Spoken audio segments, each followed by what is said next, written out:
তুমি প্রমাণ দাও তোমার বার্তা তো এখানকার কিনা। আমি জানতে চাই তসলিমা নাসরিন তো সেই দিনে এসছে, সবাই জানে বাংলাদেশি, ঠিক বললাম না ভুল বললাম? তার এসআইআরটা কে করবে? সে কি করে ভারতে থাকতে পারবে? আপনাকে কাগজ দিতে হচ্ছে। এই তসলিমা নাসরিন মুসলিম ঘরের মেয়ে না অমুসলিম ঘরের? মুসলিম ঘরের। এ মুহাম্মদ সাল্লাল্লাহু আলাইহি সাল্লামকে আর ইসলামকে গাল দিচ্ছে, অথচ নিজেকে নাস্তিক বলছে। এ যদি হালালের সন্তান হয় একবার খালি হিন্দু ধর্মের বিরুদ্ধে বলে দেখা পারবে বলতে? একবার শিখ ধর্মের বিরুদ্ধে বলে দেখা, একবার পাঞ্জাবিদের বিরুদ্ধে বলে দেখা, একবার বৌদ্ধদের বিরুদ্ধে বলে দেখা, অন্য ধর্মের বিরুদ্ধে একবার বলে দেখা।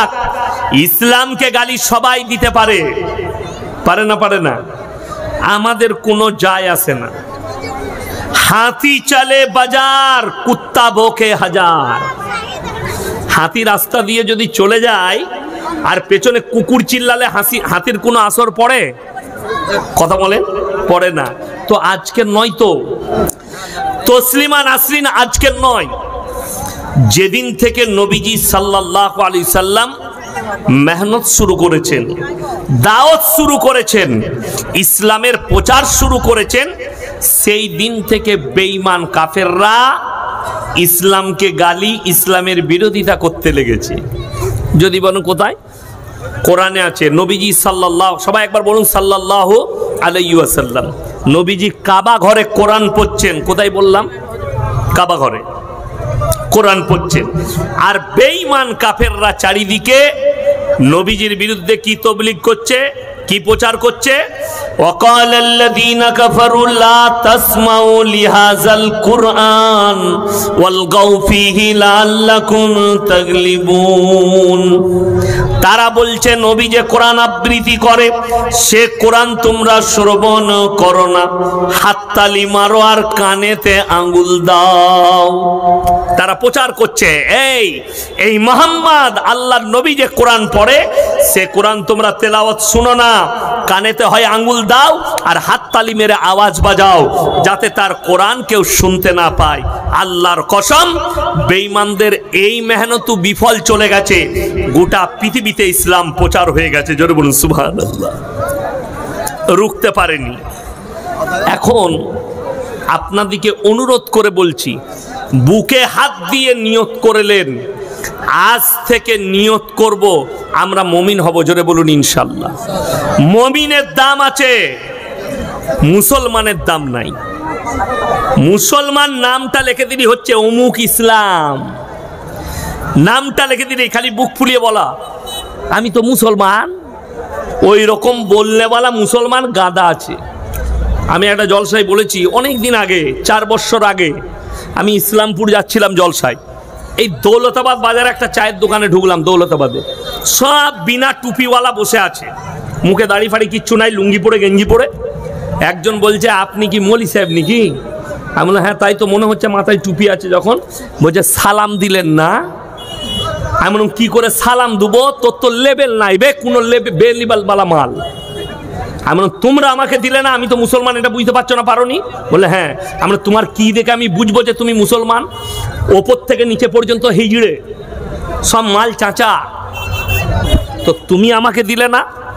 তখন কি বলছে জানেন? উত্তর শুনেন। একজন বলছে ওয়া মৌলী সাহেব দিকে পারবি, কথায় পারবি না, ওদিকে ছেড়ে দে। আমি বললাম আমি তো হক বললাম। আচ্ছা বলুন তো, এই মুফতি সাহেবকে আমাকে দেখে মুসলমান মনে হচ্ছে না? হয়নি? মুখে দাঁড়িয়ে আছে, ইনি যখন বলবে আমি মুফতি সাহেব, আপনি বুঝতে পারলেন ইনি মুফতি, দাঁড়িয়ে আছে, টুপি আছে, ইনার মাথায় টুপি আছে, দাঁড়িয়ে আছে, তো ইনাদিকে দেখলে সালাম দেওয়া যাবে। যে মালটার কোনো লেভেল নাই তাকে আমি কি করে সালাম দেবো? সে হিন্দু হতে পারে, সে খ্রিস্টান হতে পারে, সে ইহুদি হতে পারে, সে দাস হতে পারে, সে মুচি হতে পারে, সে অন্যান্য ধর্মের হতে পারে, পারে না? পারে না। তাহলে তোমাকে আমি, তুমি তো চিনতে পারছো এটা মৌলী সাহেব, তো তুমি দিলে না সালামটা, আসসালামু আলাইকুম। আমি উত্তর দিতাম। যদি উত্তর না দিই তখন বলবে আপনি উত্তর দিলেন না কেন। কিন্তু দুঃখ হচ্ছে আমাদের দেশের কিছু শিয়াল পণ্ডিত আছে। শিয়াল পণ্ডিত জানেন? শিয়াল কিন্তু নিজেকে পণ্ডিত ভাবে, দিয়ে মাথাটা ঢুকিয়ে দিয়ে মনে করে আমি লুকিয়ে গেছি, দিয়ে পাছাই বাড়ি খাই। লোকে পাছাই বাড়ি মারে, শিয়ালের এই অবস্থা। তো আমাদের দেশে শিয়াল পণ্ডিত কিছু আছে, তারা চায়ের দোকানে দৌলতাবাদে বসে গেল, মানে একটু উংড়া ফুংড়া করে, এই যে একটু টাকা আছে, বসে গেল, আমাকে যেন সবাই এসে সালাম করে। সে কেউ কি সালাম দিবে না? ইমাম সাহেব যাচ্ছে, ইমাম সাহেব যদি সালাম দিতে ভুলে যায়, ইয়া কোথাকার ইমাম, ইয়ার পিছনে তো নামাজ হবে না, আমাকে সালাম দিলে না। হাদিস শুনেলেন হযরত আবু বকর সিদ্দিক রাদিয়াল্লাহু তাআলা আনহু বলছেন, আমার জীবন দশায় আমার দেখা মতে, আমার দেখা অবস্থায় আল্লাহ নবী সাল্লাল্লাহু আলাইহি সাল্লামকে প্রথমে কেউ সালাম দিতে পারেননি, নবীজি সকলকে আগে সালাম দিয়েছে, বলুন সুবহানাল্লাহ। আর আপনি ইন্তজার করছেন আমাকে যেন কেউ সালাম দেয়, তাহলে নবীজির সাথে আপনার পার্থক্যটা বুঝতে পারছেন কতটা? আরে সামনে দিয়ে যাচ্ছেন, সামনাসামনি হলেন, মুসলমান ভাই আসসালামু আলাইকুম, ভালো আছেন, চিনেন, আসসালামু আলাইকুম, ভালো আছেন, ভালো জিনিস, উত্তর না দিলে সে গুনার কাজ করল। সালাম দেওয়া সুন্নত, উত্তর দেওয়া ওয়াজিব। তো আমি যেটা বলতে চাইছি যে একজন মুসলমান শুধু নামটা রেখে দিলে মুসলমান নয়, তাহলে তো তসলিমা নাসরিন মুমিন, তাহলে তো আসাদ নূরের মতো হারামের আওলাদ মুমিন হয়ে যাবে, তাহলে তো এই নাজিয়া ইলাই খান বলে মেয়েটা এ তো মুমিন হয়ে যাবে, যে নিজেকে মুসলমান দাবি করছে অথচ মুহাম্মদ সাল্লাল্লাহু আলাইহি সাল্লামকে গালি দিচ্ছে, ইসলামকে গালি দিচ্ছে, কোরআনকে গালি দিচ্ছে, আলেম উলামাকে গালি দিচ্ছে, মাদ্রাসাকে গালি দিচ্ছে, মসজিদকে গালি দিচ্ছে, তাহলে সে কি করে মুসলমান হলো? যে মুহাম্মদ সাল্লাল্লাহু আলাইহি সাল্লামকে গালি দেয় সে আর মুসলমান থাকবে? কথা বলেন, থাকবে না, কাফের হয়ে যাবে। তো এরা নামগুলো রেখেছে, নামগুলো এটা রেখে দিয়েছে। তোমার যদি ইসলামকে এত ঘৃণা লাগে, তাইলে তুমি নিজেকে নাস্তিক বলার পরে আমার নবীজির দেওয়া, আল্লাহর দেওয়া ইসলামী নামগুলো রাখছো কেন? ওটা বাদ দাও, যে তোমার তৈরি করা একটা নাম রাখো, লিখে দাও তোমার নাম তসলিমা নাসরিনের নাম হারামের আওলাদ। কেন? ইসলামী নাম তো লিয়া যাবে না, তসলিমা নামটা বলা যাবে না। তসলিমা ইসলামের নাম না অমুসলিমদের? ইসলামের। তাহলে তুমি নিজেকে বলছো আমি আল্লাহকে মানি না, নবীকে মানি না, ইসলামকে মানি না, তাহলে ইসলামী নামটা কি করে ইউজ করছিস? তার মানে জানতে হবে এই নামটাকে ব্যবহার করে ইসলামের বদনাম করতে চাইছে। আমি আপনাকে ওই জন্য বলে যাচ্ছি যে আপনি আব্দুর রহমান নাম রেখেছেন, দুঃখের বিষয়। আর আপনি যদি মদ পান করেন, অমুসলিম কার দিকে আঙ্গুল তুলবে? ইসলামের দিকে না তোমার পরিবারের দিকে? কথা বলে না? আমার মতো ইয়াসিন, আমি রাস্তায় যাচ্ছি, আমি যদি কোনো দোকানে হোটেলে বসে মদ খাই, লোকরা ইসলামকে গাল দিবে না আমাকে? ইসলামকে এ তো মৌলী সাহেব মদ খাচ্ছে, তাহলে আমাদের অসুবিধা কোথায়? তাহলে আমি মুসলমানের নাম রেখে ইসলামের বদনাম করছি। আমার গ্রামে 35 ঘর দাস আছে। কত ঘর বললাম? 35 ঘর দাস। আপনি অবাক হবেন, দুটো তথ্য দেবো। দাসদের একটা ছেলে প্রত্যেকদিন মদ খেয়ে মাতলামি করে, গালি দেয় লোককে, পাড়ায় হাঙ্গামা করে, স্ত্রীকে মারে, পাড়ার লোককে গালি দেয়। তো আমি বাড়ি যাই, ওই মাদ্রাসার পাশেই পাড়াটা আছে। আমি একদিন তাকে বাজারে ডাকলাম, মাছ কিনছি, সে বাজার করে শোন এখানে এলো, বলছে হুজুর কি হয়েছে? আমি বললাম এই যে তুই রাতের বেলা হাঙ্গামা করছিস মদ খেয়ে, আমি দেখলাম। তো তুই যে মদ খাস কত ক্ষতি জানিস? তোর 1 নম্বর শারীরিক ক্ষতি, অর্থের ক্ষতি, তোর পারিবারিক ক্ষতি, তোর সামাজিক ক্ষতি। আমাকে কি উত্তর দিল জানেন? আমার মনে হলো কোনো ফাটাল পেলে ঢুকে যায়।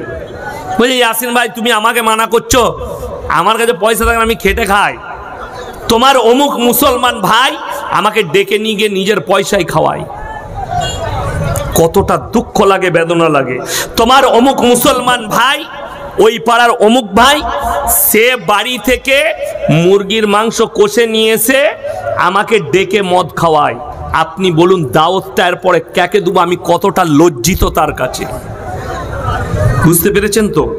চলুন দ্বিতীয় নম্বর, আমি আমার বর্তমান জেলায় দেখাবো হিন্দু মুসলিম একসঙ্গে বসবাস করে, তাদের পুজো চলছে বিশ্বকর্মা, তাদের দুর্গা পূজা চলছে, তাদের আপনার আরো পূজা চলছে। যখন মসজিদে আজান হচ্ছে তারা মাইক বন্ধ করে দিচ্ছে, গান বাজনা। আজান হচ্ছে, একসাথে বসবাস করি, তাদের আজানে যেন ডিস্টার্ব না হয়। এটা আমার দেখা, আমি মিথ্যা কথা বলি নাই, আল্লাহর কসম বলছি, আমার চোখে দেখা। সেই গ্রামে ছিলাম, গান চলছে, কিসের? বিশ্বকর্মা পুজো। গান বন্ধ হয়ে গেল, আজান চলছে। মিনিমাম 15 মিনিট তারা গান বাজায়নি। আজান হবে প্লাস নামাজ হবে। কিন্তু দুঃখের বিষয়, মুসলমান বেটার বিয়ে, বিটির বিয়ে ছেড়ে গান বাজাচ্ছে আর রাস্তায় ড্যান্স হচ্ছে, আর একদিকে মসজিদে জোহরের আজান হচ্ছে। হারামখোরের আউলাদরা গান বন্ধ করেনি। ভেবে দেখুন, সে কিন্তু নিজেকে মুসলমান বলছে, তার বেটার বিয়েটাও পড়াবে ইমাম, নিকাহটাও পড়াবে ইমাম। অথচ ইমামকে আপনি কি রেখেছেন? বাপের গুলাম রেখেছেন। মৌলবীকে যে একে বাপের গুলাম রেখেছি, আমরা যা করার তাই করব, পাপ, ইমামের কথা শুনবো না। যা পাপ করার, ইমামকে তো খালি বিয়ে পড়ানোর লেগে রেখেছি। ও আসবে, বিয়ে পড়াবে, টাকা দিবে, চলে যাবে। কোন পশ্চিম বাংলার বাপের বেটা বড় লোক ইয়াসিনকে দাওয়াত দে বেটার বিয়েতে, আমার শর্ত হচ্ছে সুন্নাত তরিকায় বিয়ে হতে হবে, মসজিদের ভেতরে নিকাহ পড়াবো, বাইরে যাব না। পড়ালে পড়াও, না হলে নো, মসজিদের ভেতরে। আচ্ছা বলুন তো, মসজিদে যদি জোহরের নামাজ পড়ে নিকাহ পড়ায়, ক্যামেরাওয়ালা ঢুকতে পারবে? ওই চুয়ার চান্ডাল ছেলেগুলো ঢুকতে পারবে? কেউ ঢুকতে পারবে না। ভেতরে আসার ক্ষমতা কারুর নেই। কিন্তু বাস্তব বলছি, স্টেজে প্যান্ডেলে বিয়ে হচ্ছে, এক হারাম করে এরকম করে ধরে আছে, এক হারাম করে এরকম করে ধরে আছে, এক হারাম করে ইমামের ফটো তুলছে, এক হারাম করে ওর সইটা তুলছে। পেলি কোথায়? এখন অনেকজন বলবে, হুজুর আপনারও তো জলসাগুলো মোবাইলে শুনছি, ইউটিউবে রেকর্ডিং হচ্ছে, এটা কি শরীয়ত? শুনে রেখে দেন, বিয়েতে যেটা ভিডিও করা হচ্ছে এর দ্বারা ইসলাম প্রচার হবে তো? কথা বলে না? ইসলাম প্রচার হবে? কোনো লাভ আছে ইসলামের? লাভ নেই। আচ্ছা বলুন তো, এই মোবাইলের দ্বারা, আপনাদের মুর্শিদাবাদের ঘটনা বলছি, 4 দিন আগে আমি জলসা ছিল আমার বেলডাঙ্গার কাছে, তো আমি সারগাছির কাছে দাঁড়ালাম, চা খাবো একটা রেস্টুরেন্টে। একজন হিন্দুদের ছেলে এসে বলে, স্যার একটা ফটো তুলবো আপনার সাথে। এমন কেন? বলছে, আমি না আপনার জলসা না শুনলে আমার ঘুম হয় না। আমি হিন্দুদের ছেলে, কিন্তু আপনার প্রোগ্রাম আমি শুনি, খুব ভালো লাগে, দামি দামি কথা বলেন, তো একটা ফটো তুলি। আমরা তুলো। কি বুঝলেন এখান থেকে? আমি তাকে দোয়া দিলাম, আল্লাহ যেন তোমাকে ইসলামের জন্য কবুল করে, বলুন আমিন। দোয়া। তাহলে কেন?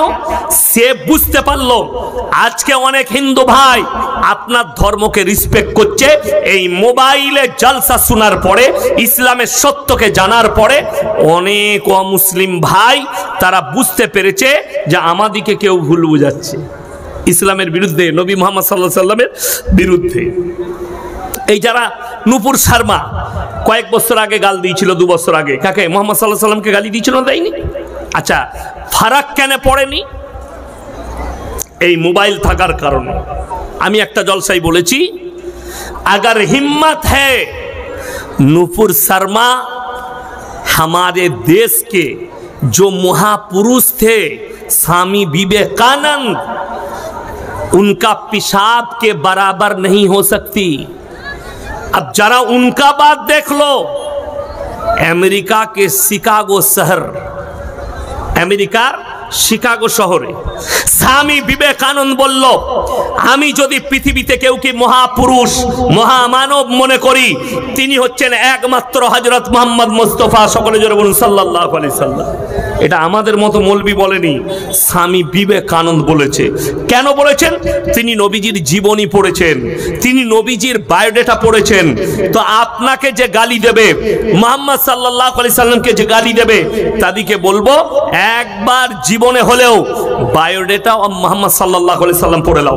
হে আমার যুবক, তোমাকে বলে দিই, মোবাইলে সময় না কাটিয়ে নবীজির জীবনীর বইগুলো পড়ো, তোমার জীবন পরিবর্তন হবে, তোমার জীবনে একটা রং পাল্টাবে। আজকে কষ্ট লাগে, দুঃখ লাগে। আপনি দেখুন, আপনি বলছেন আমি মুহাম্মদ সাল্লাল্লাহু আলাইহি সাল্লামকে, একটা যুবক বলছে আমি ভালোবাসি, আমি মেনে নিলাম তুমি ভালোবাসো। আচ্ছা, ভালোবাসাটা শুধু মুখে থাকলে হবে না, সেটাকে বাস্তবায়িত করতে হবে। ইমানদারির সঙ্গে বলুন তো, করতে হবে না? হবে না? আচ্ছা, কোনো ছেলে সে যদি বলে আমি স্কুলকে ভালোবাসি, কিন্তু স্কুলে পড়ে না, আচ্ছা এটা ভালোবাসা মানা যাবে? সে বলছে স্কুল খুব ভালো জায়গা, বলে তুই, বলে আমি যাবো না, আমি বিড়ি খাবো। তাই এটা ভালোবাসা হলো না? এটা ভালোবাসা হলো না? আপনি বিচার করুন। তো আপনি বলছেন মুহাম্মদ সাল্লাল্লাহু আলাইহি সাল্লামকে ভালোবাসি, একটা যুবক বলছে আমি তো ইয়াসিনকে ভালোবাসি। হুজুর জলসাই নামা মাত্র সব জায়গায় 50-60টা করে ছেলে ঘেরে নিচ্ছে, একটা করে সেলফি দাও। কেন? সে নিয়ে গিয়ে ঘরে দেখাবে, হ্যাঁ দেখ ইয়াসিন সাহেবের সাথে ফটো তুলেছি আমি, কম ব্যাপার। আবার গার্লফ্রেন্ডকে দেখাবে, আমার যাহা তা ব্যাপার নাকি, দেখ একটু চিনিস, মোবাইলে দেখিস আমার সাথে বিরাট জুত, আমি ফটো তুলেছি, কিন্তু চুল কেটেছে শুয়োরের মাথার মতো। ফটো আমার, চুল শুয়োরের মাথার মতো। ফটো তুলছে আমার, হাতেতে বালা পড়ে আছে। ফটো তুলছে আমার, হাতেতে সোনার চেন পড়ে আছে। ফটো তুলছে আমার, গলায় সোনার চেন পড়ে আছে, আঙ্গুলে আংটি পড়ে আছে। কে দিয়েছে? শাশুড়ি দিয়েছে, শ্বশুর দিয়েছে। অথচ তুমি জিজ্ঞেস করলে না ইয়াসিন ভাইকে ভালোবাসো তা, যে হুজুর আমার শাশুড়ি সোনার আংটি দিয়েছে, পড়া চলবে কিনা? আমি বলে দিতাম ওটা পড়ো না, তোমার বউকে দিয়ে দাও। তোমার বউ গড়িয়ে কানের গড়িলে, হাতের আংটি গড়িলে কোনো অসুবিধা নাই, হাতের বালা গড়িয়ে নে, কোনো অসুবিধা নেই। কিছু বলবেন? বলুন। পূর্ব দিকে জায়গা আছে, একটু যদি আমরা সরে বসি তাহলে অনেক লোক দাঁড়িয়ে আছে, তাদেরকে একটু জায়গা দেওয়া যাবে। একটু আপনারা পূর্ব দিকে সরে যান, অনেক লোক দাঁড়িয়েছে, হযরতের বক্তব্য শুনছেন, অনেকে শুনতে দেখতে পাচ্ছেন না, একটু আপনারা সরে। আচ্ছা আমি একবার তাকবীর দেবো, এইদিকে সরে যাবেন। নারায়ে তাকবীর, উঠে আসুন, হারকাত করুন, তাড়াতাড়ি সরে চলে আসুন, সরে আসুন। এ ভাই এইদিকে সরে যান, একটু একটু আপনারা এগিয়ে আসুন। এই ফাঁকা জায়গাগুলো মধ্যখানে অনেক ফাঁকা দেখতে পাচ্ছি, একটু পূরণ করে নেন। এগিয়ে আসুন, মাশাআল্লাহ, এগিয়ে চলে আসুন, মাশাআল্লাহ, এগিয়ে আসুন। ভাই যারা ভলেন্টিয়ার আছেন একটু ঢুকিয়ে দেন ভেতরে, মাশাআল্লাহ। এগিয়ে আসি ভাই, এগিয়ে আসি। এই দেখুন এই ভেতরে অনেক জায়গা আছে, এই ভেতরে পেরিয়ে আসুন, এইদিকে পেরিয়ে চলে আসুন। এই যে ভাই পেরিয়ে আসুন, জাযাকাল্লাহ, এগিয়ে আসুন, মাশাআল্লাহ, পেরিয়ে আসুন। ভলেন্টিয়ার একটু ঢুকিয়ে দেন, মাশাআল্লাহ, এগিয়ে আসুন। তো আমি যেটা বলছিলাম যে আপনার জীবনের আমলটা মুহাম্মদ সাল্লাল্লাহু আলাইহি সাল্লামকে ভালোবাসা, আল্লাহকে ভালোবাসা, এটা আপনাকে বাস্তবায়িত করতে হবে। কিসের দ্বারা? নিজের আখলাক, চরিত্র, আমলের দ্বারা। সর্বপ্রথম বলে দিই আপনাদিকে, আপনি বাস্তবায়িত করবেন সর্বপ্রথম আপনার বিশ্বাস আনতে হবে কিসের প্রতি? আল্লাহর প্রতি। সবাই আনবো, জোরে বলুন ইনশাআল্লাহ। আল্লাহ যে সৃষ্টিকর্তা, তিনি আমাদের রব, তিনি আমাকে সৃষ্টি করেছেন এবং আমাকে সৃষ্টি করেছেন এটা বিশ্বাস রাখবেন ইবাদতের জন্য। কিসের জন্য বললাম? আল্লাহ নিজের ইবাদতের জন্য। এবং মুহাম্মদ সাল্লাল্লাহু আলাইহি সাল্লাম তিনি হচ্ছেন আল্লাহর নবী, এটা সবাই আমরা মন থেকে দিল থেকে বিশ্বাস রাখবো, বলুন ইনশাআল্লাহ। নাম্বার 3, আল্লাহর যারা ফেরেশতা আছে তাদের ওপরে বিশ্বাস রাখবো, বলুন ইনশাআল্লাহ। এবং আল্লাহর পাঠানো কিতাব, যতগুলো কিতাব আছে, আমি দেখলাম সেদিনে আমার কমেন্ট বক্সে একজন নাস্তিক হবে নাইলে হারামখোর হবে প্রশ্ন করেছে যে আল্লাহ তাআলা যে এতগুলো নবী পাঠালেন, পয়গম্বর পাঠালেন, তো এই 4 জনের ওপরে আসমানি কিতাব এলো, আর কারোর কাছে আসেনি? ভুল কথা, সবারই কাছে এসছে। সেইগুলোকে সহিফা বলা হয়, ছোট কিতাব, 2 পাতা, 4 পাতা, 5 পাতা, 10 পাতা, 30 পাতা, 15 পাতা, 3 পাতা, 1 পাতা, প্রত্যেকটা নবীর কাছে এসছে। কিন্তু আসমানি বড় কিতাব যেগুলো এসছে সেটা কটা? 4টা আসমানি বড় কিতাব। এগুলো আল্লাহ তাআলা নিজের মনোনীত রাসূলদের হাতে পাঠিয়েছেন। তার মধ্যে উল্লেখযোগ্য হচ্ছে মুহাম্মদ সাল্লাল্লাহু আলাইহি সাল্লাম। এরপরে যতগুলো নবী পয়গম্বর এসেছেন সকলের উপরে আমরা বিশ্বাস রাখবো, জোরে বলুন ইনশাআল্লাহ। সমস্ত নবী যে আল্লাহর নবী এটা আপনাকে বিশ্বাস রাখতে হবে আসমানি কিতাবের প্রতি। আর মারাত্মক হচ্ছে কিয়ামতের দিনের প্রতি। আমরা যে মরে চলে যাচ্ছি, তারপরে আল্লাহ কিয়ামতের দিনে আবার দাঁড় করাবেন এবং বিচার হবেন, এটা সবাই বিশ্বাস রাখবো, জোরে বলুন ইনশাআল্লাহ।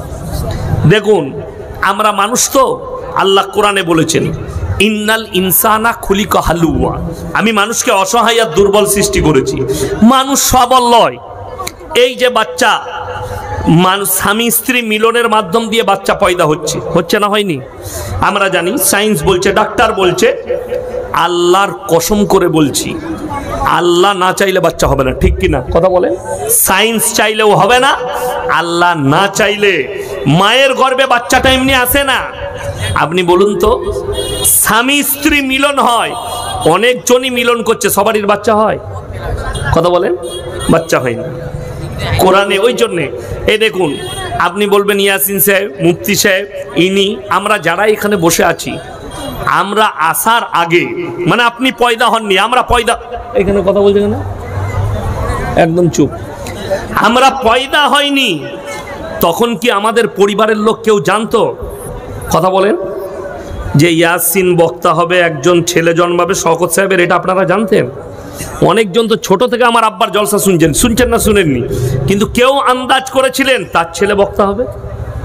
কেউ জানতেন যে মুফতি সাহেব গুধিয়া মাসে আসবে, অমুক গ্রামে একটা ছেলে জন্ম নিবে? কেউ জানতেন আপনারা? আপনি নিজের ব্যাপারে আপনার মা বাপকে জিজ্ঞেস করুন যে আমি যে আসবো দুনিয়াতে, আমি যে এই ব্যবসা করব, তুমি কি জানতে? আপনাদের কি মনে হচ্ছে? আল্লাহ কোরআনে স্পষ্ট বলেছে, জোরে বলুন সুবহানাল্লাহ, হালাতা আলাল ইনসানি হিনুম মিনাদ দাহরি লাম ইয়াকুন শাইয়াম মাযকুরা। হে আমার নবী বলে দাও, পৃথিবীতে তোমাদেরকে পাঠাবার আগে তোমার গ্রামে, পরিবারে, দেশে তোমার কোনো কালচার ছিল না।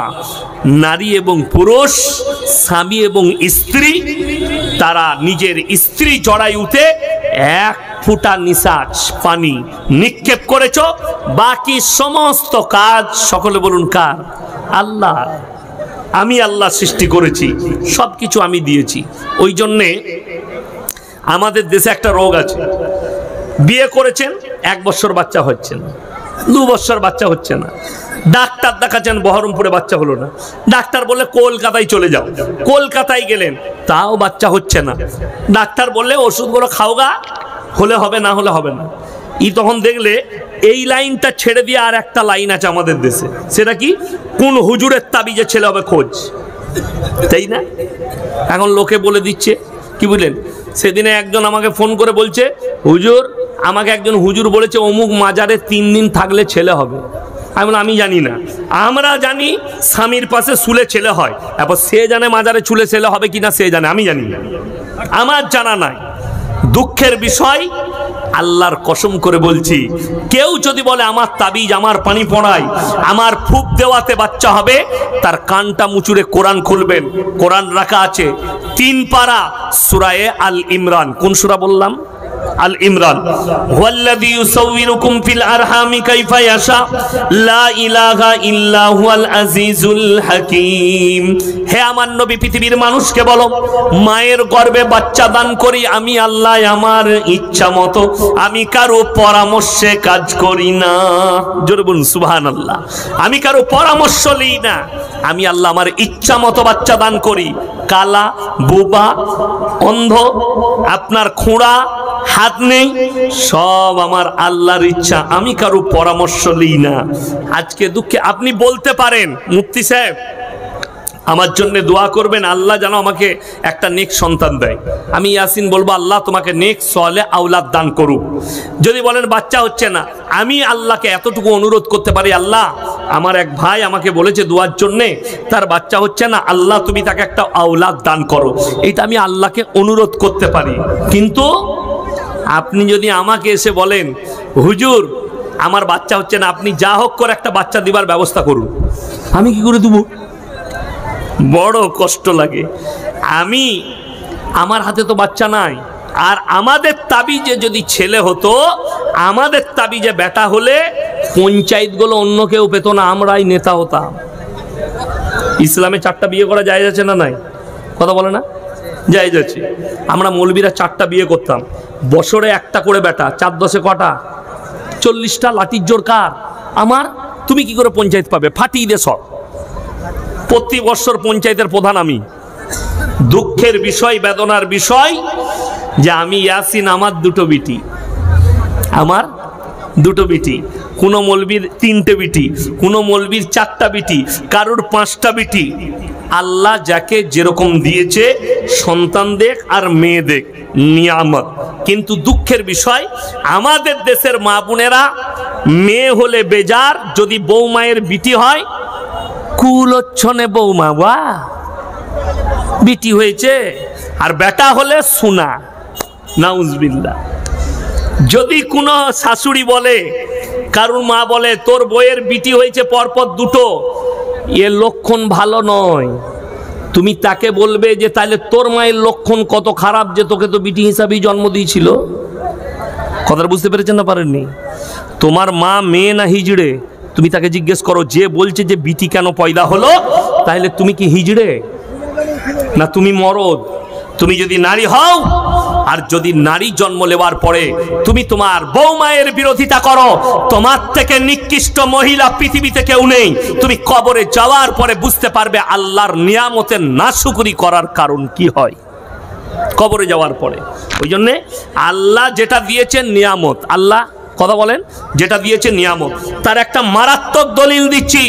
আমার মায়েরা ভালো করে শুনবেন, যারা স্বামী আছেন, পুরুষ আছেন, একটু যাদের কাছে এই বড় মোবাইল আছে না, মোবাইলগুলো খুলে একটু দেখাবেন, মোবাইলগুলো খুলে। কাকে? স্ত্রীকে। এর আগের যে ফুটবল বিশ্বকাপ হলো শুনেছেন না? ফুটবল বিশ্বকাপ কোথায় হয়েছিল? কাতারে।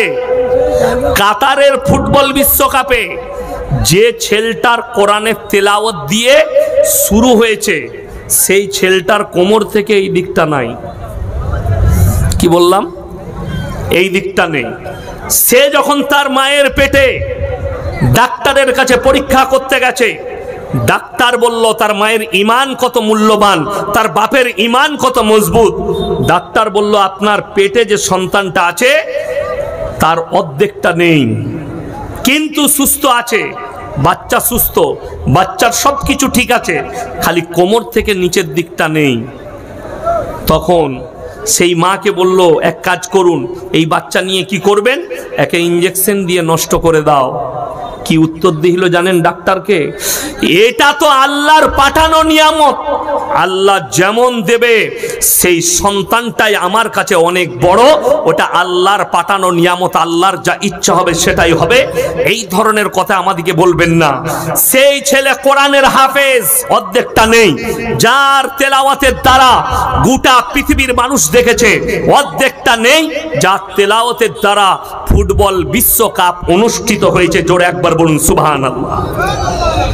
যে কোরআনের হাফেজ। শুধু তাই নয়, সে যখন কাতার থেকে হজ করতে গেছে, উমরা করতে, সে সেখানকার রাষ্ট্রীয় মেহমান হিসাবে গেছে, তাকে প্রটোকল দিয়েছে। প্রটোকল মানে জানেন? যে সে প্রটোকল লয়, তার কাছে একবারই জেট ক্যাটাগরির বডিগার্ড দিয়ে তাকে হজ করানো হয়েছে, খাস মেহমান মক্কার। তাহলে যার পা নেই আল্লাহ তাকে সম্মান দিল না? দিল না? সম্মান দিল। যার পা দুটো নেই, অঙ্গটা অর্ধেকটা নেই, তার পেছনে হাজার লোক ছুটছে। গোটা পৃথিবী দাঁড়িয়ে থেকে একদম মুসলিম, হিন্দু, খ্রিস্টান, ইহুদি, নাসারা, যত জাতি আছে পৃথিবীর, যত দেশ আছে ফুটবল বিশ্বকাপে, সবাই তাক লাগিয়ে দেখেছে যে যে ছেলেটার অর্ধেকটা নেই, আজকে আল্লাহ তার কালামের দ্বারা, তার কোরআনের তেলাওয়াতের দ্বারা ফুটবল বিশ্বকাপ অনুষ্ঠিত হয়েছে। কোরআনের মূল্য, কোরআনের মর্যাদা কতটা, একবার সকলে জোরে বলুন নারায়ে তাকবীর। তোমরা গোশ খাও না? লোকে তো বলছে কেন্দ্র সরকার বলতে মুর্শিদাবাদের লোক কি গরুগুলো খেয়ে নিলে, আগলা আওয়াজ নাই। আমি এখনো পর্যন্ত নাস্তাটাও করি না, খালি চাটা খেলাম।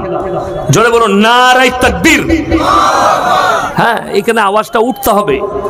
আপনার মহব্বত শুনে দেন, আল্লাহর কসম খেয়ে বলছি, আল্লাহর কসম খেয়ে বলছি, যাদের ব্রেনে এতটুকু এতটুকু ধরে আছে যে পৃথিবীতে যেভাবে ইসলামের ওপরে অত্যাচার চলছে, মুসলমানদের ওপরে যেভাবে বুলডোজার চলছে, মুসলমানদের ওপরে যেভাবে অত্যাচার নেমে এসছে, মনে হয় যেন ইসলাম মিটে যাবে। আল্লাহর কসম, তোমার ঈমানকে মজবুত করো।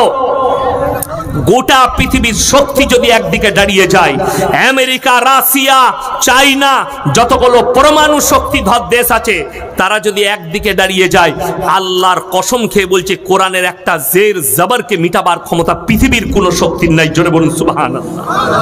গোটা পৃথিবীর ক্ষমতা নেই। যদি বলেন কেন, আগে চলুন বুঝতে পারবেন। কোরআন এমন এক মুকদ্দাস কিতাব, এরা তো অনেক দূরের কথা। একজন সাধু আছে, তার নামটা উচ্চারণ করলে এখনই আমি নাপাক হয়ে যাব, উত্তরপ্রদেশে। সে বলছে मैं चाहता हूं दुनिया से इस्लाम मिट जाए, मेरा लक्ष्य है इस्लाम को मिटाना, इस्लाम मिट जानी चाहिए। मेरे दोस्त, तुम तो अब कह रहे हो, थोड़ा इतिहास खोलकर देख लो। तुमसे पहले अंग्रेज आया था हमारा देश में और 200 साल तक राज किया, और उन लोगों ने भी यही कहा था कि हम कुरान को मिटाएंगे, আমরা কোরআনকে মিটাবো। গুজরাটের গোমতী নদীর তীরে 10 লাখ কোরআনকে ঢের লাগিয়ে আগুন ধরিয়েছিল। কারা? ইংরেজের বাচ্চারা। শাহ আব্দুল আজিজ মুহাদ্দিস দেহলভী রহমতুল্লাহ আলাই তিনি বললেন, এই ইংরেজের বাচ্চারা, তোমরা যদি মনে করো 10 লাখ 20 লাখ কোরআনকে, 1 কোটি কোরআনকে জ্বালিয়ে কোরআনকে মিটিয়ে দেবো, এটা শুধু তোমাদের স্বপ্ন, কোরআনকে মিটানো যাবে না। ইংরেজের বাচ্চারা জিজ্ঞেস করলে, কেন? এর মধ্যে কি আছে? আমরা যদি পৃথিবীর কোরআনকে জ্বালিয়ে দিই, কোরআন মিটবে না মানে? শাহ আব্দুল আজিজ মুহাদ্দিস দেহলভী রহমতুল্লাহ আলাই বললেন, এই কোরআন খোলো আর কোরআনকে জিজ্ঞেস করো, তুমি কি মনে করছো আমরা মসজিদে কোরআন রেখেছি, আমরা বাড়িতে আলমারিতে কোরআন রেখেছি? এইখানেই আল্লাহ তাআলা কাগজের মধ্যে কোরআনকে হেফাজত করেছেন? না, ইন্না নাহনু নাযালনা যিকরা ওয়া ইন্না লাহুল হাফিজুন, আমি আল্লাহ কোরআনকে অবতীর্ণ করেছি, এই কোরআনের হেফাজতের দায়িত্ব আমি আল্লাহ নিজে নিয়েছি। জোরে বলুন সুবহানাল্লাহ। তার দলিল, তার প্রমাণ এই কোরআনের মধ্যে নয়, কাগজের মধ্যে নয়। আপনি আলমারিতে রেখেছেন ইজ্জত করে, কোরআন এই কাগজে ছাপানো হয়েছে ইজ্জতের সঙ্গে, কিন্তু কোরআন তো আসল জায়গায় আল্লাহ হেফাজত করেছেন। গোটা পৃথিবীর কোরআনকে জ্বালিয়ে দাও, চ্যালেঞ্জ ছুড়লাম। পৃথিবীর যারা বেঈমান কাফের আছে, গোটা পৃথিবীর কোরআনকে জ্বালিয়ে দাও। খালি যদি একটা হাফিজে কোরআন জিন্দা থাকে, 100 কোটি কোরআন আবার ছেপে আসবে। জোরে একবার বলুন নারায়ে তাকবীর। এই কোরআনকে মিটানোর ক্ষমতা পৃথিবীর কোনো শক্তির নেই, কোন শক্তি পারবে না মিটাতে। একটা হাফিজে কোরআন জিন্দা থাকবে। আল্লাহ যাদের সিনের মধ্যে কোরআনকে গেঁথে দিয়েছে, 30 পারা কোরআনকে, জোরে একবার বলুন না সুবহানাল্লাহ। আবার পৃথিবীর কে কোরআন মিটাবে? শুধু ওটাই নয়, আমার আল্লাহ এই মুকাদ্দাস কিতাবে অলংকার বাজাই রাখলেন। পৃথিবীর কোন ধর্মগ্রন্থে, কোন সাহিত্যিকের বইয়ে, কোন আপনার গায়কের লেখা গানে কোন জায়গায় কেউ অলংকার বাজাই রাখতে পারেনি, সেওয়ায় আমার আল্লাহ ছাড়া। অলংকার মানে কি? অলংকার হচ্ছে যে কথাটা বলবে, যে ছড়াটা বলবে, প্রত্যেকটা লাইনের শেষ অক্ষর একই রকম। কি হয়েছে? একদম বলবো না, ডিস্টার্ব করবে না, যা পারবে ওগুলো আগে ভাবতে হতো। আরে 1 কুইন্টাল বক্তাকে দাওয়াত দিয়ে 1 কাঠা জায়গায় জলসা করছে। বাইকগুলো সরিয়ে এলেন, বাইকগুলো সরিয়ে এলেন।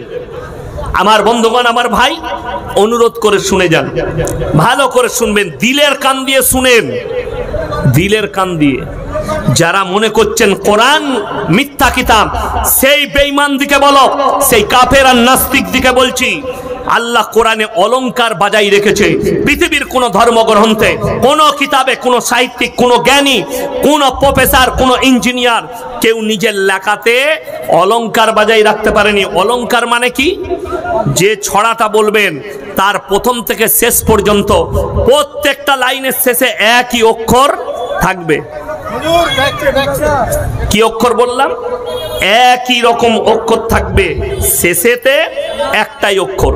আমার বন্ধুগণ, আমার ভাই, আপনাদেরকে অনুরোধ করে বলছি, ছড়া, আমি স্কুলে গেছি, আমরা সবাই মোটরসাইকেল গুলো সরিয়ে লাও যার আছে, বাস হলো, হয়েছে। আরো কিছু বলবো? হ্যাঁ, আরে ভাই এইদিকে এত জায়গা পড়ে আছে, ওখানে দাঁড়িয়ে শুনতে হবে কেন? এই সামনে দিয়ে পেরিয়ে চলে যাক না, এখানে কত জায়গা। এইদিকে এসো, এই ছেলে, এই তোমরা এইদিকে আসো, এদিকে আসুন, এদিকে আসুন ভাই, আসো না।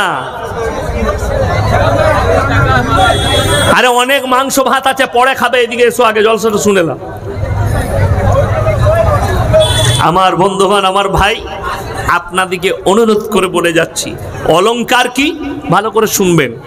আমি স্কুলে গেছি, বন্দে আলিমিয়ার লেখা একটা ছড়া মনে পড়ে গেল। আমাদের ছোট গায়ে ছোট ছোট ঘর, লাস্টের অক্ষরটা কি এলো বলো? র। র এসছে না আসেনি? থাকি সে তা সবে মেলে নাহি কেউ পর, আবার কি এলো? র। পাড়ার সকল ছেলে মোরা ভাই ভাই, এরপর কি এলো? হস্যই।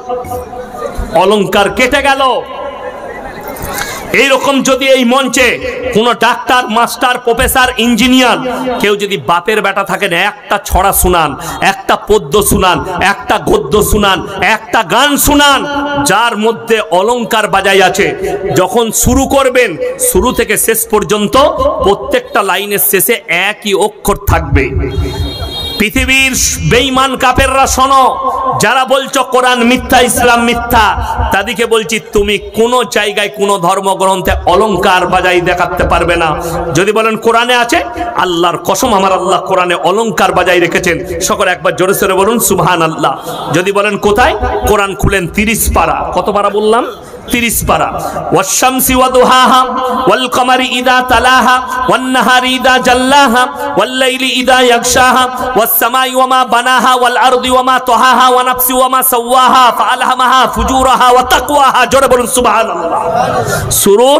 সূরার শুরু থেকে শেষ পর্যন্ত প্রত্যেকটা লাইনের শেষে একটাই অক্ষর আল্লাহ ইউজ করেছেন, অলংকার বাজাই রেখেছেন। পৃথিবীর কেউ কোন ধর্মগ্রন্থে কোন জায়গায় অলংকার বাজাই নেই। এই কোরআন হচ্ছে আসমানি কিতাব, সত্য কিতাব, আর নবীজি সাল্লাল্লাহু আলাইহি ওয়াসাল্লামই হচ্ছেন পৃথিবীর শ্রেষ্ঠ মেসেঞ্জার। জোরে বলুন সুবহানাল্লাহ। পৃথিবীর যতগুলো মানুষ আছে তাদের বর্তমানে উচিত মুহাম্মদ সাল্লাল্লাহু আলাইহি ওয়াসাল্লামের প্রতি ঈমান এনে তার ছায়া তলে আসা এই যুগে। কেন? কোরআন সত্য, কবর সত্য, কিয়ামতের ময়দান সত্য, জান্নাত জাহান্নাম সত্য, ইসলাম সত্য। সত্যর উপরে টিকে আছে ইসলাম, মিথ্যা আর গল্পের উপরে ইসলাম টিকে নেই। আমার বন্ধুগণ, আমার ভাই, আমি অনুরোধ করে বলে যাচ্ছি, বুকে এতটুকু বল রাখুন, যারা মনে করছেন গাজা আর ফিলিস্তিনে ইসরায়েল বর্বরতা চালাচ্ছে, নির্মমভাবে মুসলমানকে হত্যা করছে, বিভিন্ন জায়গায় মুসলিমদের হত্যাকাণ্ড চলছে, হত্যা লীলা চলছে, এর দ্বারা মনে হয় ইসলাম আগামীতে মিটে যাবে। আল্লাহর কসম, রাসূলের হাদিস তোমার জানা নেই? অবশ্যই ইসলামের বিজয় একদিন আসবে।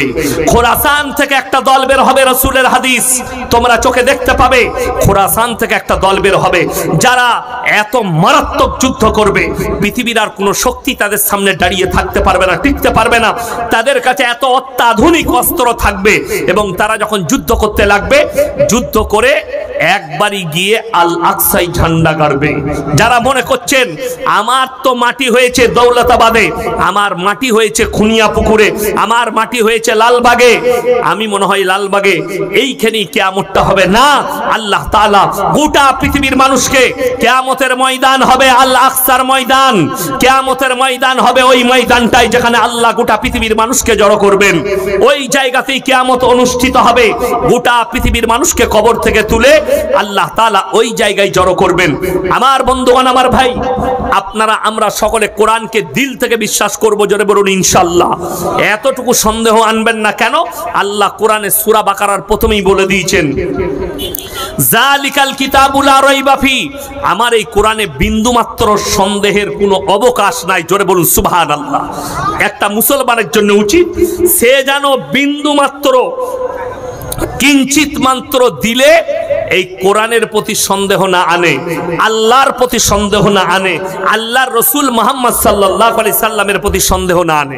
আপনি দেখুন আমাদের যারা শিক্ষিত ভাই আছেন, জ্ঞানীগুণী যারা স্কুলে যাচ্ছে, কলেজে যাচ্ছে, ইউনিভার্সিটিতে যাচ্ছে, তাদের মাথাকে ধুলাই করছে কিছু বেঈমান কাফের। কিভাবে?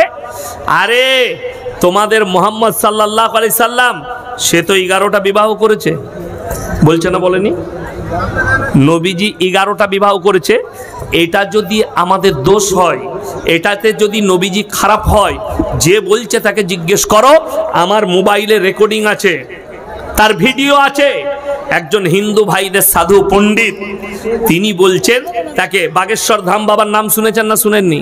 শুনেছেন। তাকে জিজ্ঞেস করছে একজন कि बाबा एक सवाल था, कौन सा? श्री राम जी के कितने बाप थे? तो बोलते 5 पिता थे, 5।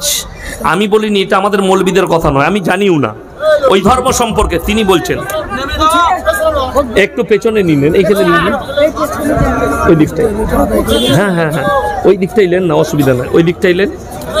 হ্যাঁ আমার বন্ধুগণ, আমার ভাই, আপনাকে অনুরোধ করে বলে যাচ্ছি, যারা গাল দিচ্ছে নবী মুহাম্মদ সাল্লাল্লাহু আলাইহি সাল্লামকে, শ্রী কিষানজি তার কতগুলো বিবি ছিল? 16,100। শ্রী কিষানজির কতগুলো বিবি? 16,100। এটা আমরা বলি নাই, আমি জানিও না ওই ধর্ম সম্পর্কে। একজন হিন্দু পণ্ডিতের বয়ান শুনলাম আমি, তিনি বলছেন বক্তব্যে। তাহলে নবী মুহাম্মদ সাল্লাল্লাহু আলাইহি সাল্লাম 11টা বিবাহ করলে অপরাধী হয়ে গেল?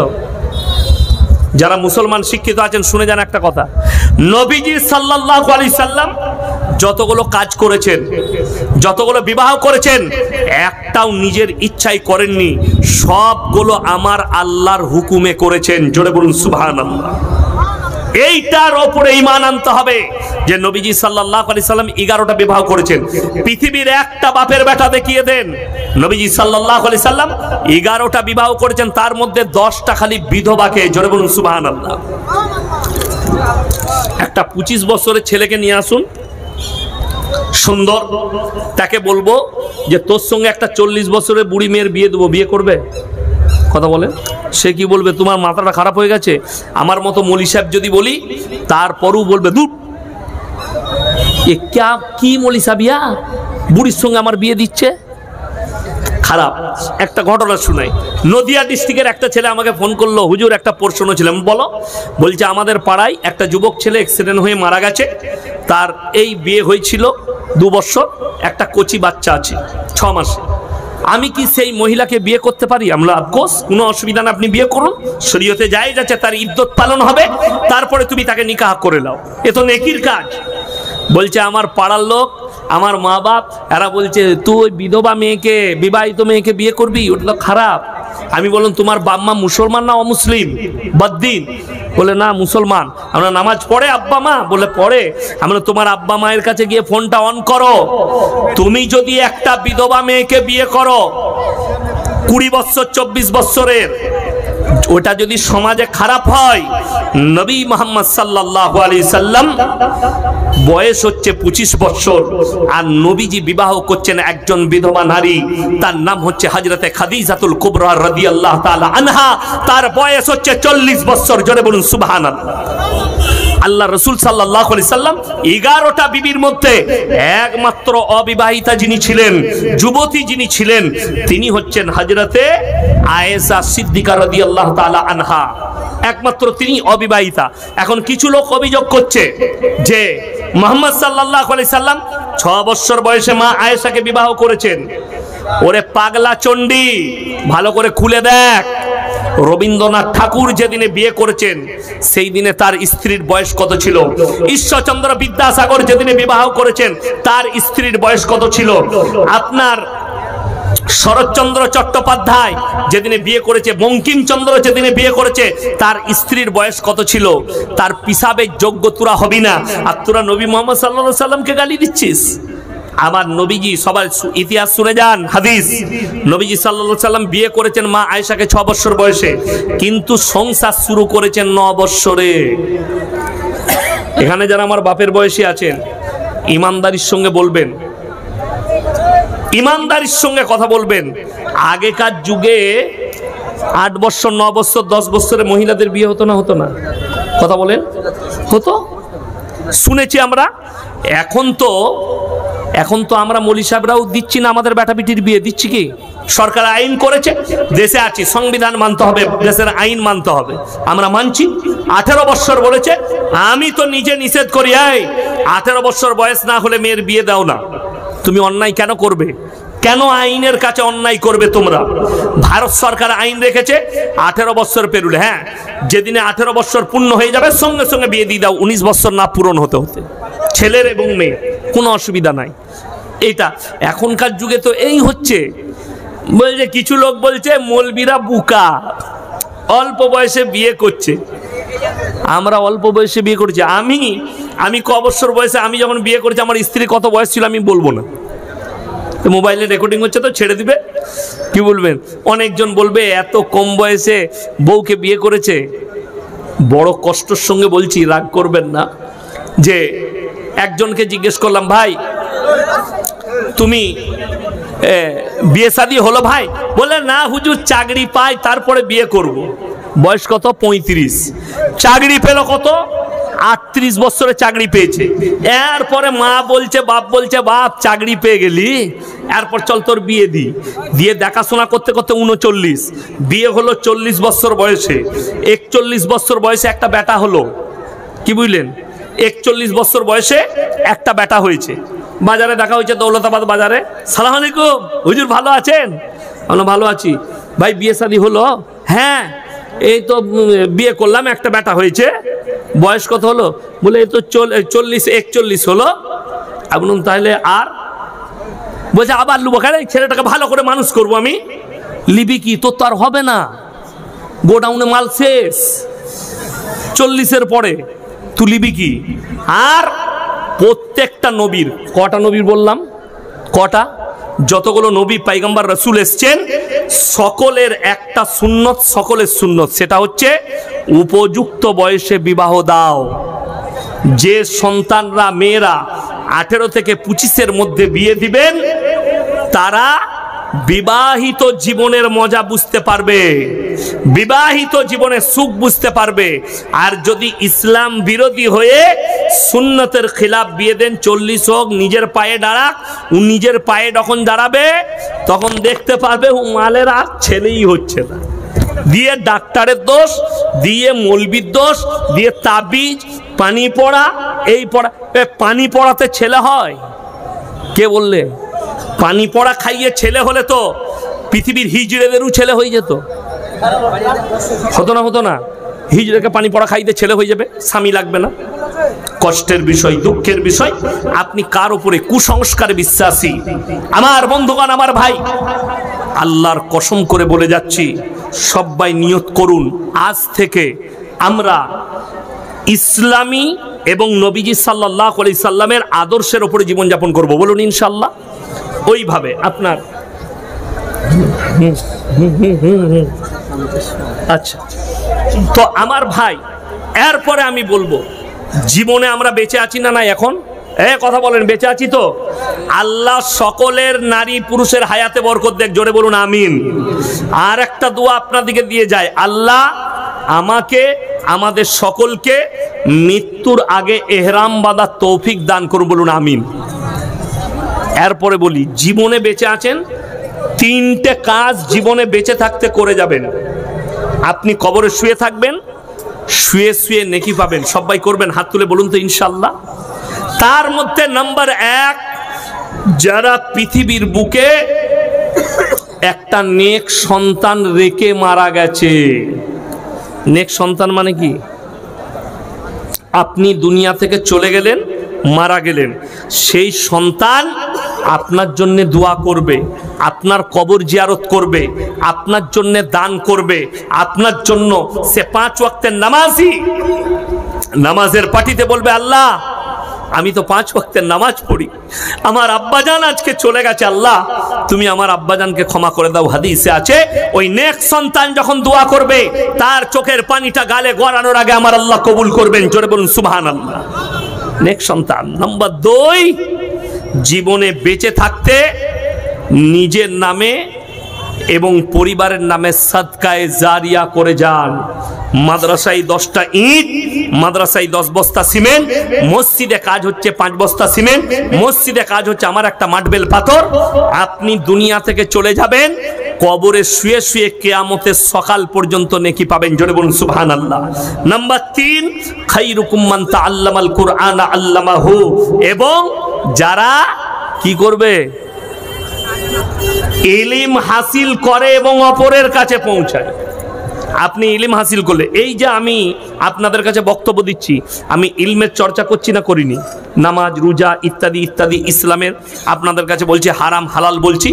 আপনি শুনে গেলেন মদ খাওয়াটা হারাম, আপনি শুনে গেলেন সুদ খাওয়াটা হারাম। আপনার হয়তো বন্ধু বান্ধব আসেনি, আপনি বহরমপুরে বসে আছেন, কয়েকটা বন্ধু, আরে কালকে ইয়াসিন ভাই জলসা শুনলাম, তোর লেগে শুনেছি তুই সুদ খাস। সুদ খাবি না, হারাম, মায়ের সঙ্গে জিনা করার পাপ, আল্লাহ কিয়ামতের দিনে জাহান্নামে দিবে। এই যে আপনি তার কাছে দাওয়াতটা দিলেন সুদ করে কাছে, আপনিও সদকার নেকি পাবেন, আর তার সাথে সাথে সেই লোকটা পরিবর্তন হলে আমিও সদকা পাবো। ওই জন্যে আপনি যদি একটা ইসলামের কোনো জ্ঞান জানেন, জ্ঞান আছে, সেটা অপরের কাছে পৌঁছে দেওয়া, এ মারাত্মক সদকা। আমার বন্ধুগণ, আমার ভাই, প্রত্যেকটা মুসলমান নারী পুরুষকে অনুরোধ করব, এই আমাদিকে যে আল্লাহ পয়সা দিয়েছে, দৌলত দিয়েছে, জমি জায়গা দিয়েছে, এগুলো আল্লাহ দেওয়া নিয়ামত না নিয়ামত নয়? কথা বলেন, নিয়ামত। আচ্ছা, আমরা মরে যাওয়ার পরে কাফন পরে যাব না টাকার ব্যাগটা সাথে করে নিয়ে যাব? হ্যাঁ, যাদের আম বাগান আছে, ভাটা মালিক যারা আছে, ভাটাটা নিয়ে যাবে কবরে? পারবে না। যেমনি আপনি মারা যাবেন, আপনার পরিবাররা যারা বেঁচে থাকবে চিন্তা করবে আমার ভাগটা কত হবে। ঠিক বললাম না ভুল বললাম? আমি আমার বর্তমান জেলার কথা বলছি। বাম মারা গেছে, কি বলে বাম মারা গেছে, বিরিয়ানি করেছিল মরার দিনে, 3 বোতল গোলাপ পানি বেঁচে গেছে, 4টা ভাই বাটি করে ঢেলে ভাগ করেছে সমান ভাবে। বাপের তখন শরীরটা পচে নাই, বলছে ভাগ কর, বাটি করে ঢেলে ভাগ কর সমান ভাবে। বোতল ভাগ করলে হবে না, 3 বোতল গোলাপ পানি আর 4টা ভাই, তার থেকে ভালো বাটি করে ঢাল, যেন সবারই সমান হয়। তাইলে আপনি চলে যাওয়ার পরে আপনার মাল্লিয়ারা কারাকারি করবে, আর আপনি যদি নিজের জন্য করে যান, আপনি কবরে শুয়ে থাকবেন, নেকি পেতে থাকবেন।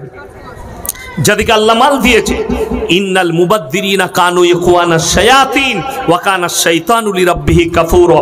আমার বন্ধুগণ, আমার ভাই, আল্লাহ রাব্বুল আলামিন কোরআনে বললেন, যারা অপব্যয় করে তারা শয়তানের ভাই, আর শয়তান জাহান্নামে যাবে, তার ভাই যারা হবে তারাও জাহান্নামে যাবে।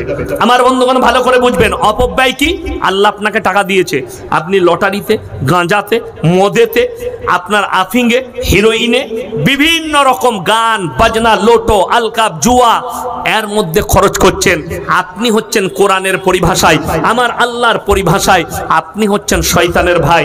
আল্লাহ আমাদেরকে হেফাজত করে বলুন আমিন। সবাই হাত তুলে বলুন, কোরআনের সঙ্গে কে কে মহব্বত করবেন? হাত তুলেন তো ইনশাআল্লাহ। কোরআন বড় মুকাদ্দাস কিতাব, হাফেজ আলেমদের সম্পর্কে আসুন, সুসম্পর্ক করুন। আল্লাহ যাদের দিলেতে কোরআন গেঁথে দিয়েছে। এই জলসাটা খুনিয়াপুকুর আমার খুব অন্তরের। আমার আব্বাজি, আমি যখন পড়াশোনা করি ছোটবেলায়, তখন থেকে স্কুলে পড়ি, তখন দেখতাম আমাদের হাজি সাহেব, জুনিয়র চাচা, আর আরো কে কে সব যেত আব্বাজানকে দাওয়াত দিতে। তখন ফোনের যুগ ছিল না, আমি তখন স্কুলে পড়ি, তখন দাওয়াত দিতে গেছি, তখন থেকে আব্বাজান আসছে। তো আমাদের একটা এখানে অন্তরের সম্পর্ক এই মাদ্রাসার সঙ্গে, এই গ্রামের সঙ্গে। তাই আমি বলবো যে এই দ্বীনি প্রতিষ্ঠানকে, কোরআনকে মহব্বত করে একজন আল্লাহর বান্দা, আমি আদায়কারী বক্তা নয়, তারপরেও বলছি, একজন আল্লাহর বান্দা কেউ আছেন 30,000 টাকা দিবেন, 30,000 মাত্র বলেছি এই মাদ্রাসার জন্যে। 30,000 টাকা একজন যদি আল্লাহর বান্দা যদি পায়, 30,000 টাকা একজন আল্লাহর বান্দা যদি কেউ থাকেন, একজন যদি 30,000 টাকা দেয় আমি খুব খুশি হতাম যে আমি মাদ্রাসার জন্য কোরআনের মহব্বতে 30,000 টাকা নিয়ত করছি, আমি আপনার জন্য দোয়া করব। আপনি আস্তে আস্তে দিবেন, একবারে দিতে হবে না। কেউ এমন আল্লাহর বান্দা নেই, ভাটার মালিক নেই, বড় ব্যবসায়ী নেই, আল্লাহ অনেক জমি জায়গা খেতি বাড়ি দিয়েছে, কেউ নেই যে 30,000 টাকা একজন আল্লাহর বান্দা দিবে। ইনশাআল্লাহ একজন কে আছেন, একজন আল্লাহর বান্দা। এই গোটা এলাকার মধ্যে একজন কোন আল্লাহর বান্দা নেই যে মাত্র 30,000 টাকা দিবেন, মাত্র 30,000। আমি বেশি চাইনি।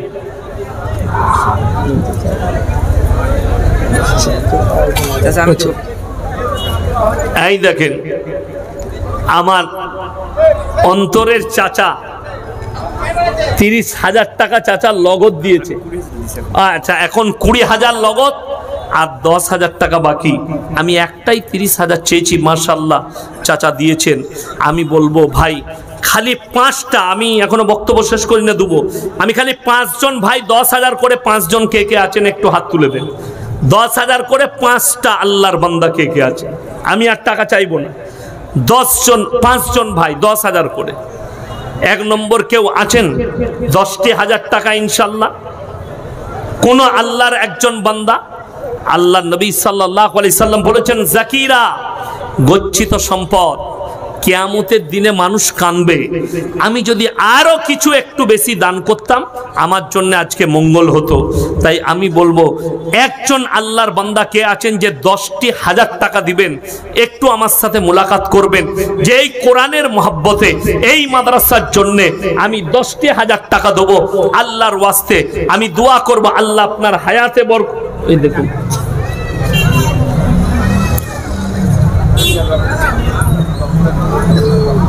কত,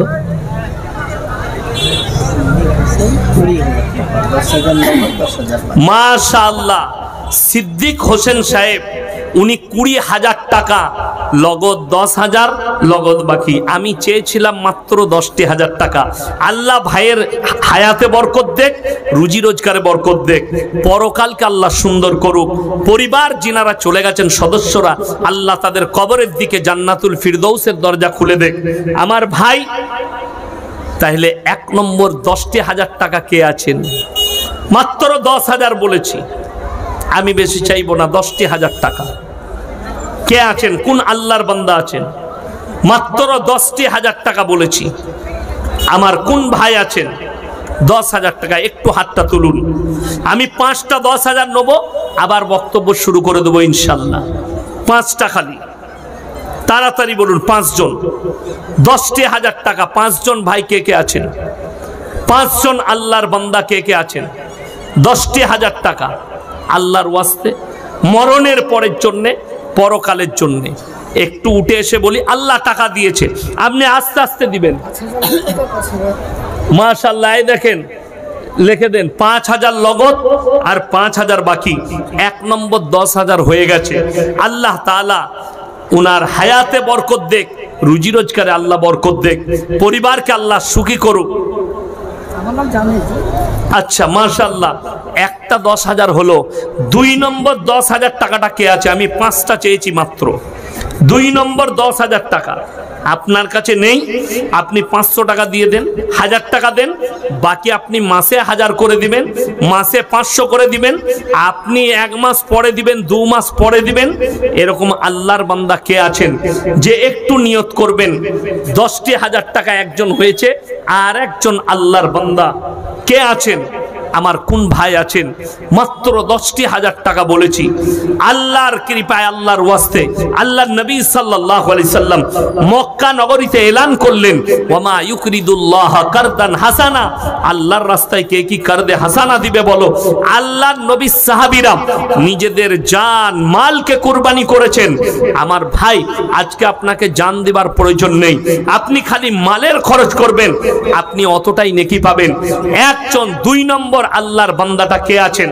আমার কোন ভাই আছেন? 2 নম্বরটা কে আছেন? 2 নম্বর আল্লাহর বান্দা কে আছেন যে 10,000 টাকা দিবেন? দুই নম্বরটা একটু তাড়াতাড়ি বলি ইনশাল্লাহ। দুই নম্বর আল্লাহর বান্দা, আমি আপনাদের কাছে আমি আদায় করতে আসিনি, আমি কোরআন হাদিসের কথাই শোনাতে এসেছি। খালি মাদ্রাসা আমাকে হক আদায় করতে হবে। এই মাদ্রাসার হক আদায়ের জন্য আমি কিছু চাইছি। যেহেতু এই মাদ্রাসা আমাদের ইজ্জত, এই মাদ্রাসার সঙ্গে আমার একটা আলাদা সম্পর্ক আছে, তাই আমি বলবো 2 নম্বর 10,000 টাকাটা কে আছেন, কোন আল্লাহর বান্দা আছেন? 1 নম্বর হয়েছে মাত্র 10,000 টাকা।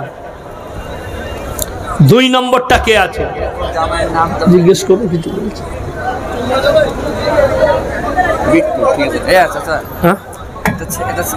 জামাই, আচ্ছা বিট্টু নাম এই গ্রামের জামাই, তাই তো? এই গ্রামের জামাই ইসলামপুর বাড়ি। দেখছেন তো, শাশুড়ির মুরগি খেয়েছে, হক আদায় করছে। ইসলামপুরে বাড়ি, মুরগির দাম দিয়েছে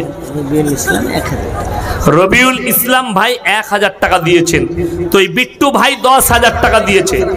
আল্লাহ তাআলা জানে মালে ইজ্জতে বরকত দেখ, কারোবারে আল্লাহ বরকত দেখ, রুজি রোজগারে আল্লাহ বরকত দেখ। উনি 10,000 দিয়েছেন। এই গ্রামের জামাই আমার 3 নম্বর ভাইটাকে আছেন, আমি মাত্র 5টা চেয়েছি। 3 নম্বর 10,000 টাকা কোন একজন আল্লাহর বান্দা আছেন? 3 নম্বর আল্লাহর বান্দাটা কে আছেন? 3 নম্বর 10,000 টাকা আমার ভাই কোন ভাই আছেন, কোন আল্লাহর বান্দা আছেন, নেক বান্দা কে আছেন? আমার যদি মায়েদের মধ্যে কেউ থাকেন, স্বামীর নামে, নিজের নামে, পরিবারের নামে, মা বাপের নামে, শ্বশুর শাশুড়ির নামে, কিয়ামতের সকাল পর্যন্ত নেকি পাবেন। এই কোরআনের বরকত আপনি পেতে থাকবেন, এই ইলমের সদকা আপনি পেতে থাকবেন কবরে শুয়ে শুয়ে। আমার কোন একজন আল্লাহর বান্দা আছেন? 2 জন হয়ে গেছে 2 নম্বর। 3 নম্বর 10,000 টাকা আমার কোন আল্লাহর বান্দা আছেন? আমি মাত্র 5টা নেব, আর চাইবো না। এই 3 নম্বরটা কে আছেন? আমার জামাই 20,000 মাশাআল্লাহ, আমাদের বুনায় আমার চাচার জামাই 20,000 টাকা দিয়েছে। মাশাআল্লাহ, আল্লাহ দানকে কবুল করুক, নেক নিয়তকে আল্লাহ পুরো করুক, কারোবারে আল্লাহ বরকত দেখ, রুজি রোজগারে আল্লাহ বরকত দেখ।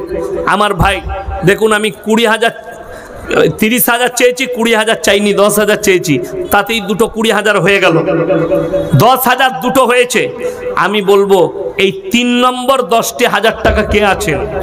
আমার কোন আল্লাহর বান্দা আছেন? 3 নম্বর 10,000 টাকা মাত্র 10,000 বলেছি। 3 নম্বরটা কোনো যদি আমার আল্লাহর বান্দা থাকেন, আমার কোনো ভাই থাকেন, একটু তাড়াতাড়ি বলি ইনশাল্লাহ যে 10,000 টাকা কে দেবেন, আমার কোন ভাই দিবেন?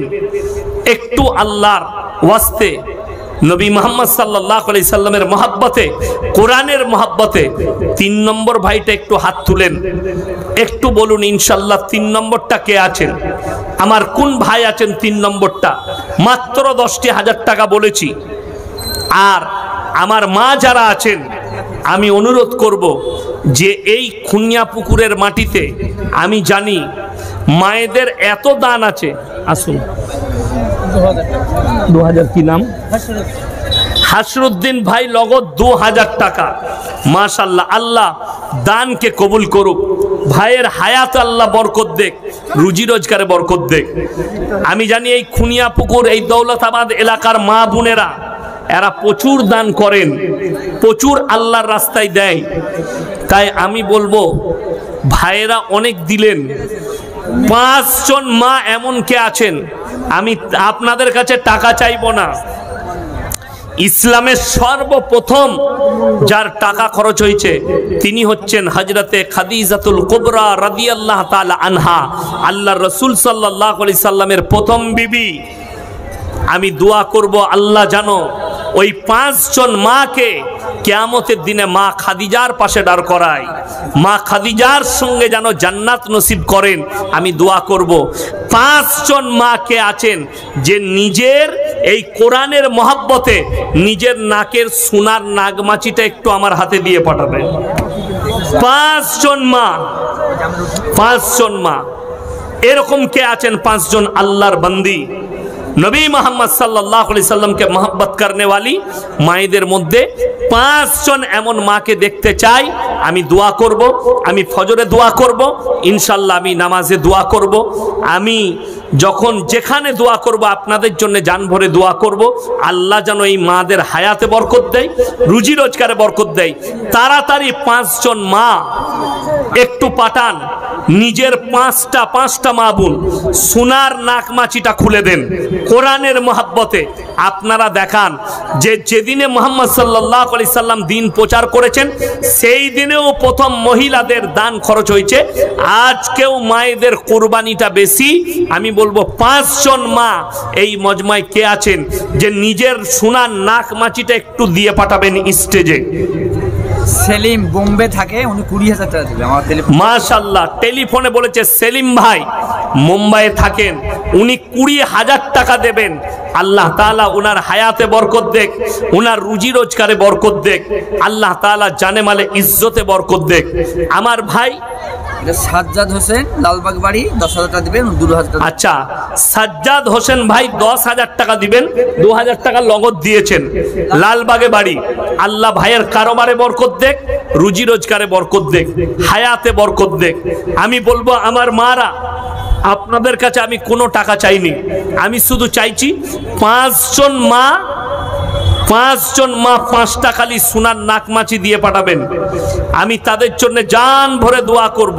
5 জন কোন আল্লাহর বান্দি আছেন, কোন আমার মা আছেন যে সোনার 5টা নাকমাছি, 5 জন বোন প্রথম বিসমিল্লাহ কে আছেন? আমার ভাই 10,000 দেখুন, আমি 2টো চেয়েছিলাম, 3টে হয়েছে, আর 2টো দিলেই আমার 5টা হয়ে যাবে। আমি 5টা 10,000 চেয়েছি। কোন যদি আল্লাহর বান্দা থাকেন মাত্র 10,000 করে, 5টা চেয়েছি, 3 জন হয়ে গেছেন, আর মাত্র 2 জন লাগবে।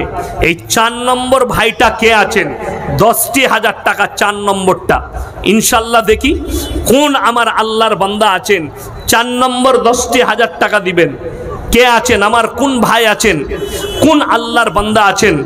একটু দাঁড়িয়ে বলি, আস্তে আস্তে দিবেন, মাসে 1000 করে দিবেন, ইনশাআল্লাহ আল্লাহর বারগাহে কবুল হয়ে যাবে। কিয়ামতের দিনে আপনি ফেরত পাবেন, মরণের পরে আপনার কবরে আপনি ফেরত পাবেন। আপনি বুঝতে পারবেন আমি কত বড় সাদকা দুনিয়াতে রেখে এসেছি। তাই আমি বলবো আমার ভাই, আমার বন্ধুগণ, এই 4 নম্বর 10,000 টাকা কে আছেন? বিসমিল্লাহ। 4 নম্বরটা কে আছেন?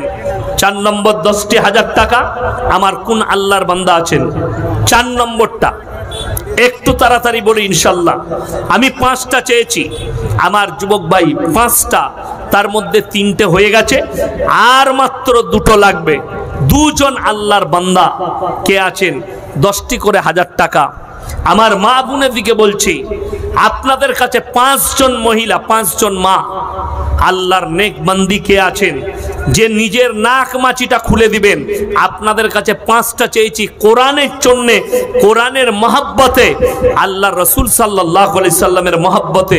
এইরকম 5 জন মা নেই মহব্বত করনে वाली, যে আমি কোরআনে মহব্বত করি, আল্লাহ নবী পরকালের জন্য, আমার কবরটাকে আসান করার জন্য, যে 5 জন মা নিজের সোনার নাকমাচিটা খুলে দিবেন। এরকম 5 জন মা কে আছেন? একটু তাড়াতাড়ি বলি ইনশাল্লাহ, একটু আল্লাহর ওয়াস্তে বলি যে ইনশাল্লাহ আমি দিয়ে দেবো। এরকম 5 জন মা প্রথম বিসমিল্লাহ কোন? মাওলানা সাইদ সেক্রেটারি সাহেব 10,000 টাকা দিবে। মাশাআল্লাহ, মোল্লা 1000, 4000, 5,000 জমা দিল। মোল্লা সাইদ সাহেব, উনি মাদ্রাসার সেক্রেটারি এবং আমার খুব অন্তরের বন্ধু, একরকম বলতে পারেন আমার আব্বার ছাত্র, আমাদের পুরসা মাদ্রাসায় পড়েছে, যোগ্যপূর্ণ আলেম, মুফতি। আল্লাহ তাআলা উনার হায়াতে বরকত দেখ, উনি 10,000 টাকা দিবেন। 4 নম্বর হয়ে গেছে, 5 নম্বরটা চাই। 2100 টাকা একটা বাচ্চা মেয়ে ছেলে তার দান করলে, তার জন্য 2100 টাকা এই বাচ্চা মেয়ে ছেলে দান করলো। আল্লাহ এর হায়াতে বরকত দেখ, রুজি রোজগারে আল্লাহ ইনাদের পরিবারের বরকত দেখ, এই বাচ্চার হায়াতকে দারাজ করুক, এই বাচ্চাকে আল্লাহ তাআলা ইলম দিয়ে নওয়াজে দেখ এবং এর পরিবারকে আল্লাহ সুখী করুক। আমার ভাই, আমি 5 জন মা বলেছি, দেখুন 4 নম্বর 10,000 হয়ে গেছে, 5 নম্বরটা কে আছেন? 5 নম্বর মা কে আছেন? 10,000 টাকা 5 নম্বরটা। প্রাক্তন সভাপতি সালাউদ্দিন সাহেব 30,000 টাকা। মাশাআল্লাহ, মাদ্রাসার প্রাক্তন সভাপতি সালাউদ্দিন সাহেব উনি 30,000 টাকা দিবেন। সকলে জোরে একবার বলুন নারায়ে তাকবীর। আমি এত চাইনি, তারপরেও দিয়েছেন। আল্লাহ উনার হায়াতে বরকত দেখ, উনার পরিবারকে আল্লাহ সুখী করুক, উনার জানে মালে ইজ্জতে আল্লাহ বরকত দেখ। আমার ভাই, আর মাত্র একজন 10,000 টাকা হলেই হয়ে যাবে। কেউ নেই, আর একজন আল্লাহর বান্দা কেউ নেই যে মাত্র 10,000 টাকা দিবেন? ইনশাআল্লাহ মাত্র 10,000 টাকা। আর একজন আল্লাহর বান্দা হলেই 5টা হয়ে যাবে ইনশাআল্লাহ। আমি আর চাইবো না, তারপরেই আমি কথা স্টার্ট করব, কথা শুরু করব। আর একজন আল্লাহর বান্দা কে আছেন? একটু আসবেন সামনে, নিয়ত করবেন ইনশাআল্লাহ যে আমি দেব 10,000 টাকা। এরকম কে আছেন? কোন আল্লাহর বান্দা আছেন? একটু তাড়াতাড়ি আসি ইনশাআল্লাহ। আমার ভাই, আমার পরে আপনাদের মন ভরানোর জন্য, প্রাণ ভরানোর জন্য যেমনি গজল, তেমনি গলা, তেমনি বক্তব্য আমার স্নেহের ছোট ভাই মোল্লা জামিরুল ইসলাম সাহেব ডোমকল, তো আমার খুব কাছের অন্তরের, প্রত্যেক দিন ফোনে কথা হয়, আমাকে ফোন করে হুজুর আজকে কোথায় আছেন। উনি আসছেন, আমার পরে উনি আসবেন।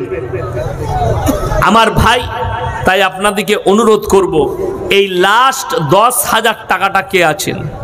আমার কোন ভাই আছেন? আমি মায়ের দিকে অনুরোধ করেছি, আপনাদের কাছ থেকে এখনো কিচ্ছু পাইনি। একজন মা কেউ নেই যে বিসমিল্লাহ করবেন যে নীল যেতে দেবো না, আমি সোনার নাকমাছিটা দিচ্ছি। এই মজমায় একজন মা, কোন আল্লাহর বান্দি নবী মোহাম্মদ সাল্লাল্লাহু আলাইহি সাল্লামকে মোহাব্বত করনে वाली একজন নেই। আমি বলবো একজন মা কেউ থাকলে একটু আল্লাহর ওয়াস্তে পরকালে চিন্তা করে, আমি মরে গেলে আমার কবর যেন আসান হয়, এই চিন্তা করে একজন মা পাঠান। একটা সোনার নাকমাছি প্রথম বিসমিল্লাহ করুন। দেখি, আমি মাত্র 5টা চেয়েছি, বেশি চাইনি। এতগুলো মা যারা এসছেন জলসা শুনতে, এই মাদ্রাসা আপনাদের, এই ইজ্জত আপনাদের, এই মাদ্রাসা আমাদের, এই ইজ্জত সকলের। এই বাচ্চারা যারা ইলম হাসিল করছে, আল্লাহ এদিকে ইলমে নাফি আমলে সলিহা দান করুক। আমার ভাই, 10,000 টাকা, এই 5 নম্বরটা আমি খালি দেখতে চাই। 5 নম্বর 10,000 টাকা কে আছেন? আমার কোন আল্লাহর বান্দা আছেন? একটু বলুন। মাত্র 10,000 টাকা 5 নম্বরটা, তাহলেই হয়ে যাবে ইনশাআল্লাহ। 5 নম্বর কে আছেন? কোন আল্লাহর বান্দা আছেন যে মাত্র 10,000 টাকা দিবেন? একজনও নেই। কোন আল্লাহর বান্দা আছেন যে মাত্র 10,000 টাকা দিবেন ইনশাআল্লাহ? আমার ভাই, আমার বন্ধুগণ, একটু তাড়াতাড়ি হাত বাড়ান। একজন আল্লাহর বান্দা বলে দেন, তাহলে হয়ে যাবে। 4টা হয়ে গেছে, আর মাত্র একজন লাগবে। একজন কে আছেন? কোন আল্লাহর বান্দা আছেন? একটু হযরতে উমরের খাতায় নাম লেখানোর জন্য, যে কিয়ামতের দিনে আল্লাহ যেন আমার কিয়ামতের ময়দানটা আসান করে দেয়, মরণের পরে যেন আল্লাহ কবরটাকে আসান করে দেয়, এরকম একজন আল্লাহর বান্দা উঠে আসুন। আর মাত্র 10,000 টাকা একটু নিয়ত করেলেন। 10,000 টাকা কে দিবেন? আমার কোন আল্লাহর বান্দা দিবেন? একটু বলুন। যদি না হয়, এখানে যদি কোনো আমার যুবক ভাই থাকেন, ব্যবসায়ী, 2 জন বন্ধু মিলে মাশওয়ারা করে বলুন যে আমরা 2 বন্ধু মিলে 5-5 করে 10 দিয়ে দেবো। 2 জন বন্ধু একসাথে মিলে। চাচা, এই হার্ডওয়ারের সামনে আছে রফিকুল ইসলাম। মাশাআল্লাহ, এই আমাদের রফিকুল ইসলাম ভাই হার্ডওয়ার্স উনি 10,000 টাকা। আল্লাহ উনার কারোবারে বরকত দেখ, উনার রুজি রোজগারে বরকত দেখ, ব্যবসায় আল্লাহ বরকত দেখ, বালা মুসিবতকে আল্লাহ দূর করুন।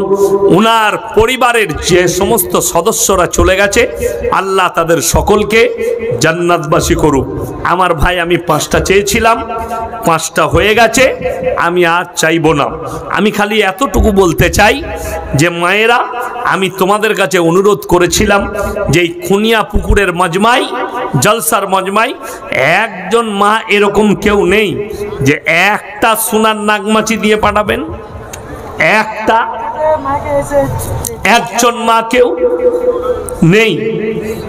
আমি দোয়া করতাম, পেলে একটু জান ভরে দোয়া দিয়ে যেতাম যে আল্লাহ যেন ওই মায়ের হায়াতে বরকত দেয়, তার পরিবারকে আল্লাহ যেন সুখী করে।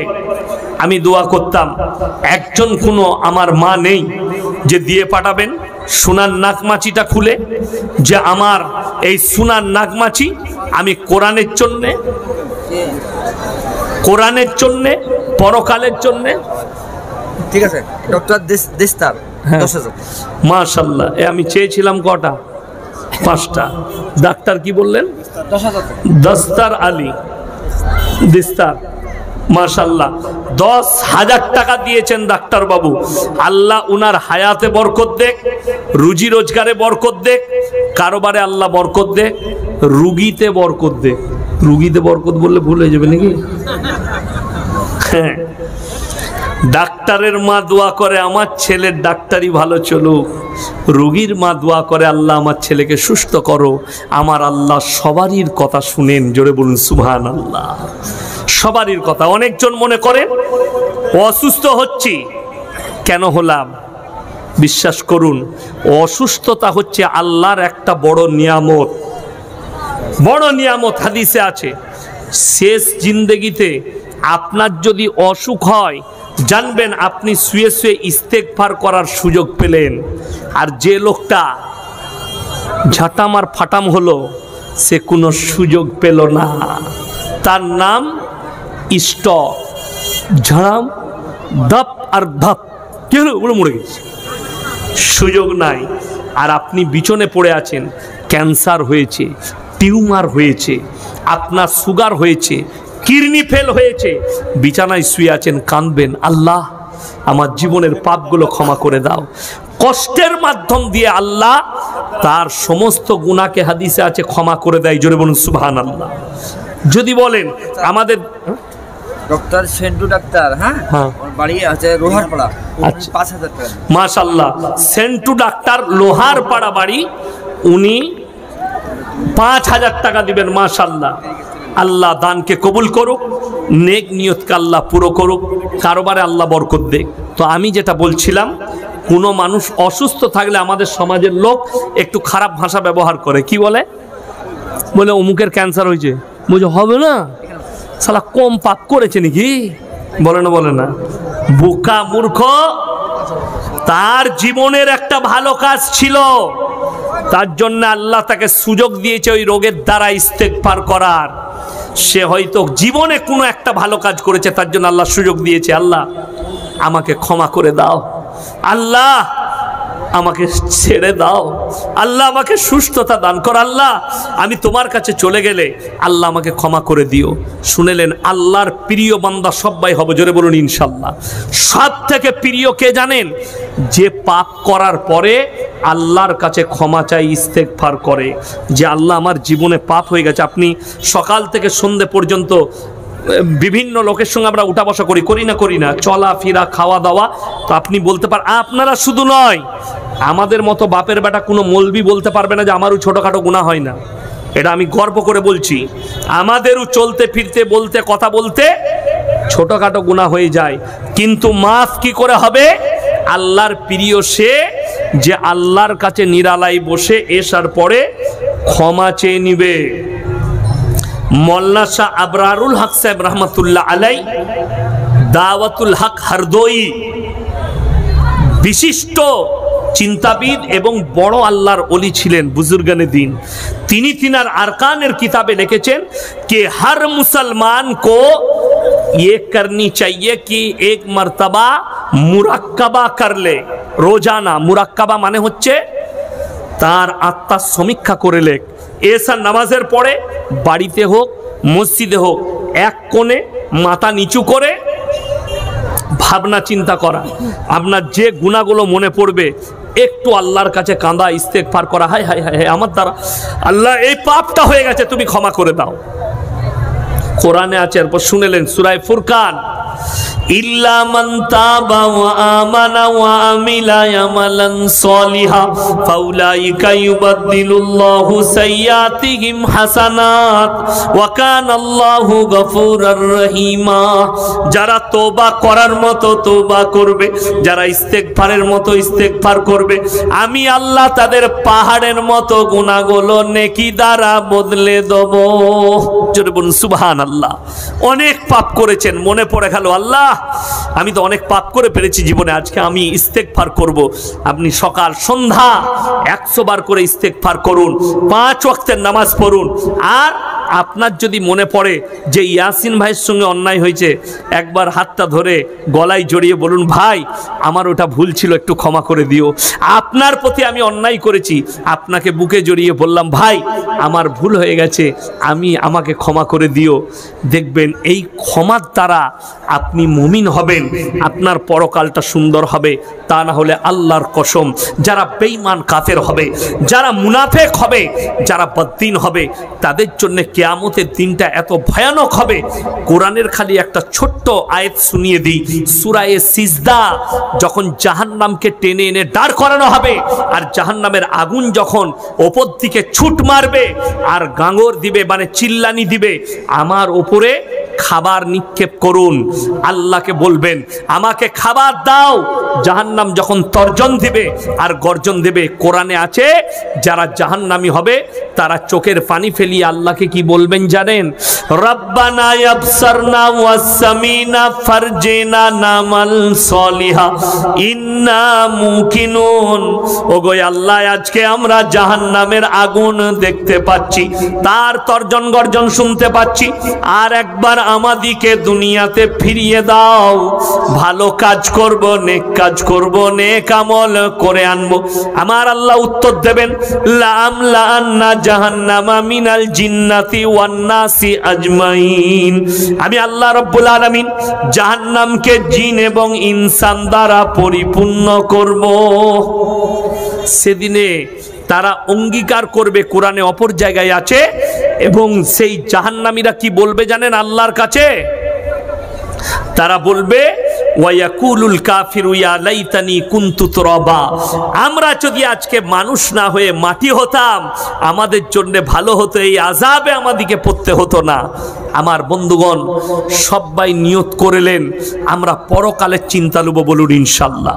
আপনারা অনেক টাকা দিয়েছেন, আমি চেয়েছি কোরআনের জন্যে, কিন্তু মা আমার দুঃখ রয়ে গেল খিনিয়াপুকুর মাদ্রাসায় মায়েদের কাছ থেকে একটা সোনার নাকমাছি এলো না। কি নাম? আচ্ছা, একজন হিন্দু ভাই সৌভিক ঘোষ 20 বস্তা সিমেন্ট দিয়েছে। আল্লাহ তাকে ইসলামের জন্য কবুল করুক, আত্মার মঙ্গল করুক। সর্বপ্রথম আমার দোয়া, আল্লাহ তেনাকে ইসলামের জন্য কবুল করুক। আপনারা জোরে বলুন আমিন আমিন। হ্যাঁ আমার বন্ধুগণ, আমার ভাই, আপনাদেরকে অনুরোধ করে যাচ্ছি, হাত তুলে সবাই বলুন 5 ওয়াক্তের নামাজি হব ইনশাআল্লাহ। সম্পর্ক আপনার কোরআনের সাথে থাকবে। আপনার পরিবারে আপনি নামাজের দাওয়াত দেন, পরিবারে কোরআন তেলাওয়াতের দাওয়াত দেন। আমরা অনেকে মনে করি যে হুজুর কামাই তো করছি, বাড়িতে বরকত নাই কেন? অনেকজন বলে না, দিয়ে তারা মৌলবি খুঁজে বেড়ায় তাবিজের দ্বারা বরকত দেবো না। তাবিজ লাগবে না বরকতের জন্য, তা আপনি একটা কাজ করুন, বরকত পাবেন। আল্লাহ রাসূল সাল্লাল্লাহু আলাইহি সাল্লাম হাদিস বর্ণনা করেছেন, যে বাড়িতে এশার নামাজের পরে সূরা ওয়াকিয়া তেলাওয়াত হবে, আল্লাহ তাআলা তাদের রুজিতে, তাদের কামাই আল্লাহ বরকত দিবেন, বলুন সুবহানাল্লাহ। আপনার বাড়িতে বালা মুসিবত আসছে, সকাল আর সন্ধ্যা আপনি, আপনার স্ত্রী, আপনার পরিবার 100 বার করে দুআ ইউনুস পড়ুন, লা ইলাহা ইল্লা আনতা সুবহানাকা ইন্নী কুনতু মিনাজ জালিমিন। এটা পড়ুন সকাল আর সন্ধ্যা, রাত্রে সুবার সময়, এশার পরে পড়লেন। আপনি কবরের আযাব থেকে বাঁচতে চান, নামাজের সাথে সাথে এশার নামাজ পড়ে খানা খাওয়ার আগে, সুবার আগে সূরা মুলকটা পড়লেন। যারা এই সূরা মুলক পড়বে প্রত্যেক দিন এশার পরে, আল্লাহ তাদেরকে কবরের আযাব থেকে মুক্তি দিবেন। জোরে বলুন সুবহানাল্লাহ। কবর তাদের আসান হবে। তাই আপনি যত বেশি পারবেন এই আমলগুলো করুন। আমলের দ্বারা বালা মুসিবত দূর হয়, আমলের দ্বারা আপনার বরকত আসে, সব কিছু আমলের দ্বারা। ওই জন্যে আমার বন্ধুগণ, আমার ভাই, আমার জামিরুল ইসলাম ভাই আসছেন, উনি কথা রাখবেন। আপনারা আমার জন্যে দোয়া রাখবেন, আমি আপনাদের জন্যে দোয়া রাখি। সব ও কি আর ঘোড়ার ট্যাং তোমাদের প্রশ্ন,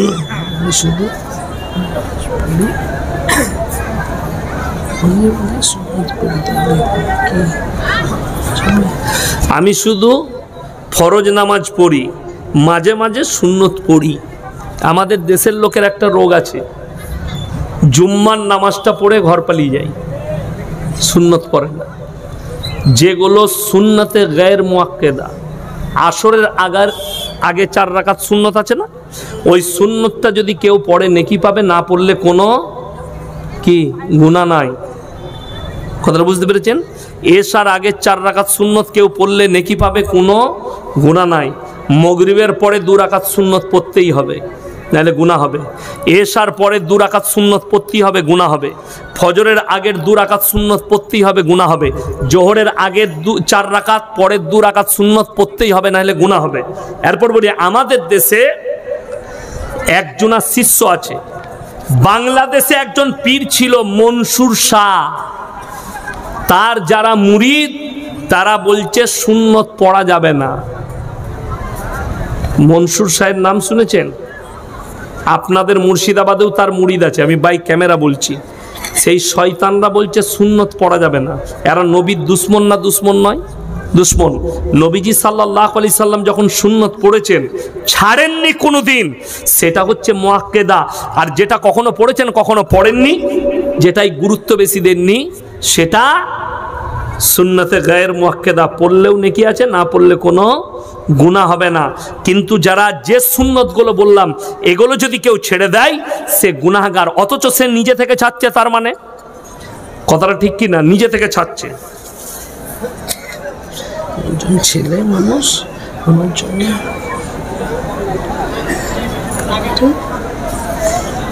আমি একজন ছেলে মানুষ, আমার জন্য কোন কালারের পোশাক পরা ফরজ? শুনেন, সাতার ঢাকা হচ্ছে ফরজ। কথাটা বুঝতে পেরেছেন? কাপড়টা বস্তাও হতে পারে, তবে রেশমের কাপড় পরা পুরুষদের জন্য কি হারাম। পুরুষদের জন্য রেশমের কাপড় পরা যাবে না। আপনি কালার, নবীজি সাল্লাল্লাহু আলাইহি সাল্লাম সব থেকে বেশি পছন্দ করতেন সাদা কালারকে। কি কালার বললাম? সাদা। নবীজি পছন্দ করতেন, আপনি সাদা কালারে পড়ুন। এবং যে কাপড়ের দ্বারা, যেমন বলে দিই আপনাকে, আপনি ধরেলেন লুঙ্গি পরেছেন, নবীজি বলে যে টাকনোর ওপরে লুঙ্গি পরবে। টাকনুর ওপরে মানে অনেকজন এইখানে পড়ছে, বিয়ে যখন সিজদায় যাচ্ছে ওর চাড্ডি দেখা যাচ্ছে, নাহলে আন্ডারপ্যান্ট দেখা যাচ্ছে, ওটা কিন্তু সুন্নত লয়। সুন্নত হচ্ছে 4 আঙ্গুল ওপরে, 2 পা সমান হবে, তুমি সিজদায়। যেমন বলছেন পোশাক, এমন একটা পোশাক পরলে দেখবেন, এখন আমি বলুন তো, এই পাঞ্জাবি আমরা পরে আছি, কিংবা যারাই পরে আছেন, আমরা নামাজের সিজদায় গেলে আমাদের কোমর বেরুবে? কথা বলে না? কোমর বেরোবার ভয় আছে? ভয় নাই। কিন্তু একটা ছেলে এমন প্যান্ট পরেছে আর একটা ছোট গেঞ্জি পরে নামাজ পড়তে গেছে, তার পেছনে একজন আছে, সে সিজদায় গেছে, পেছনে যে আছে সে পুরো গোডাউন দেখতে পাচ্ছে, তার নামাজটা হবে?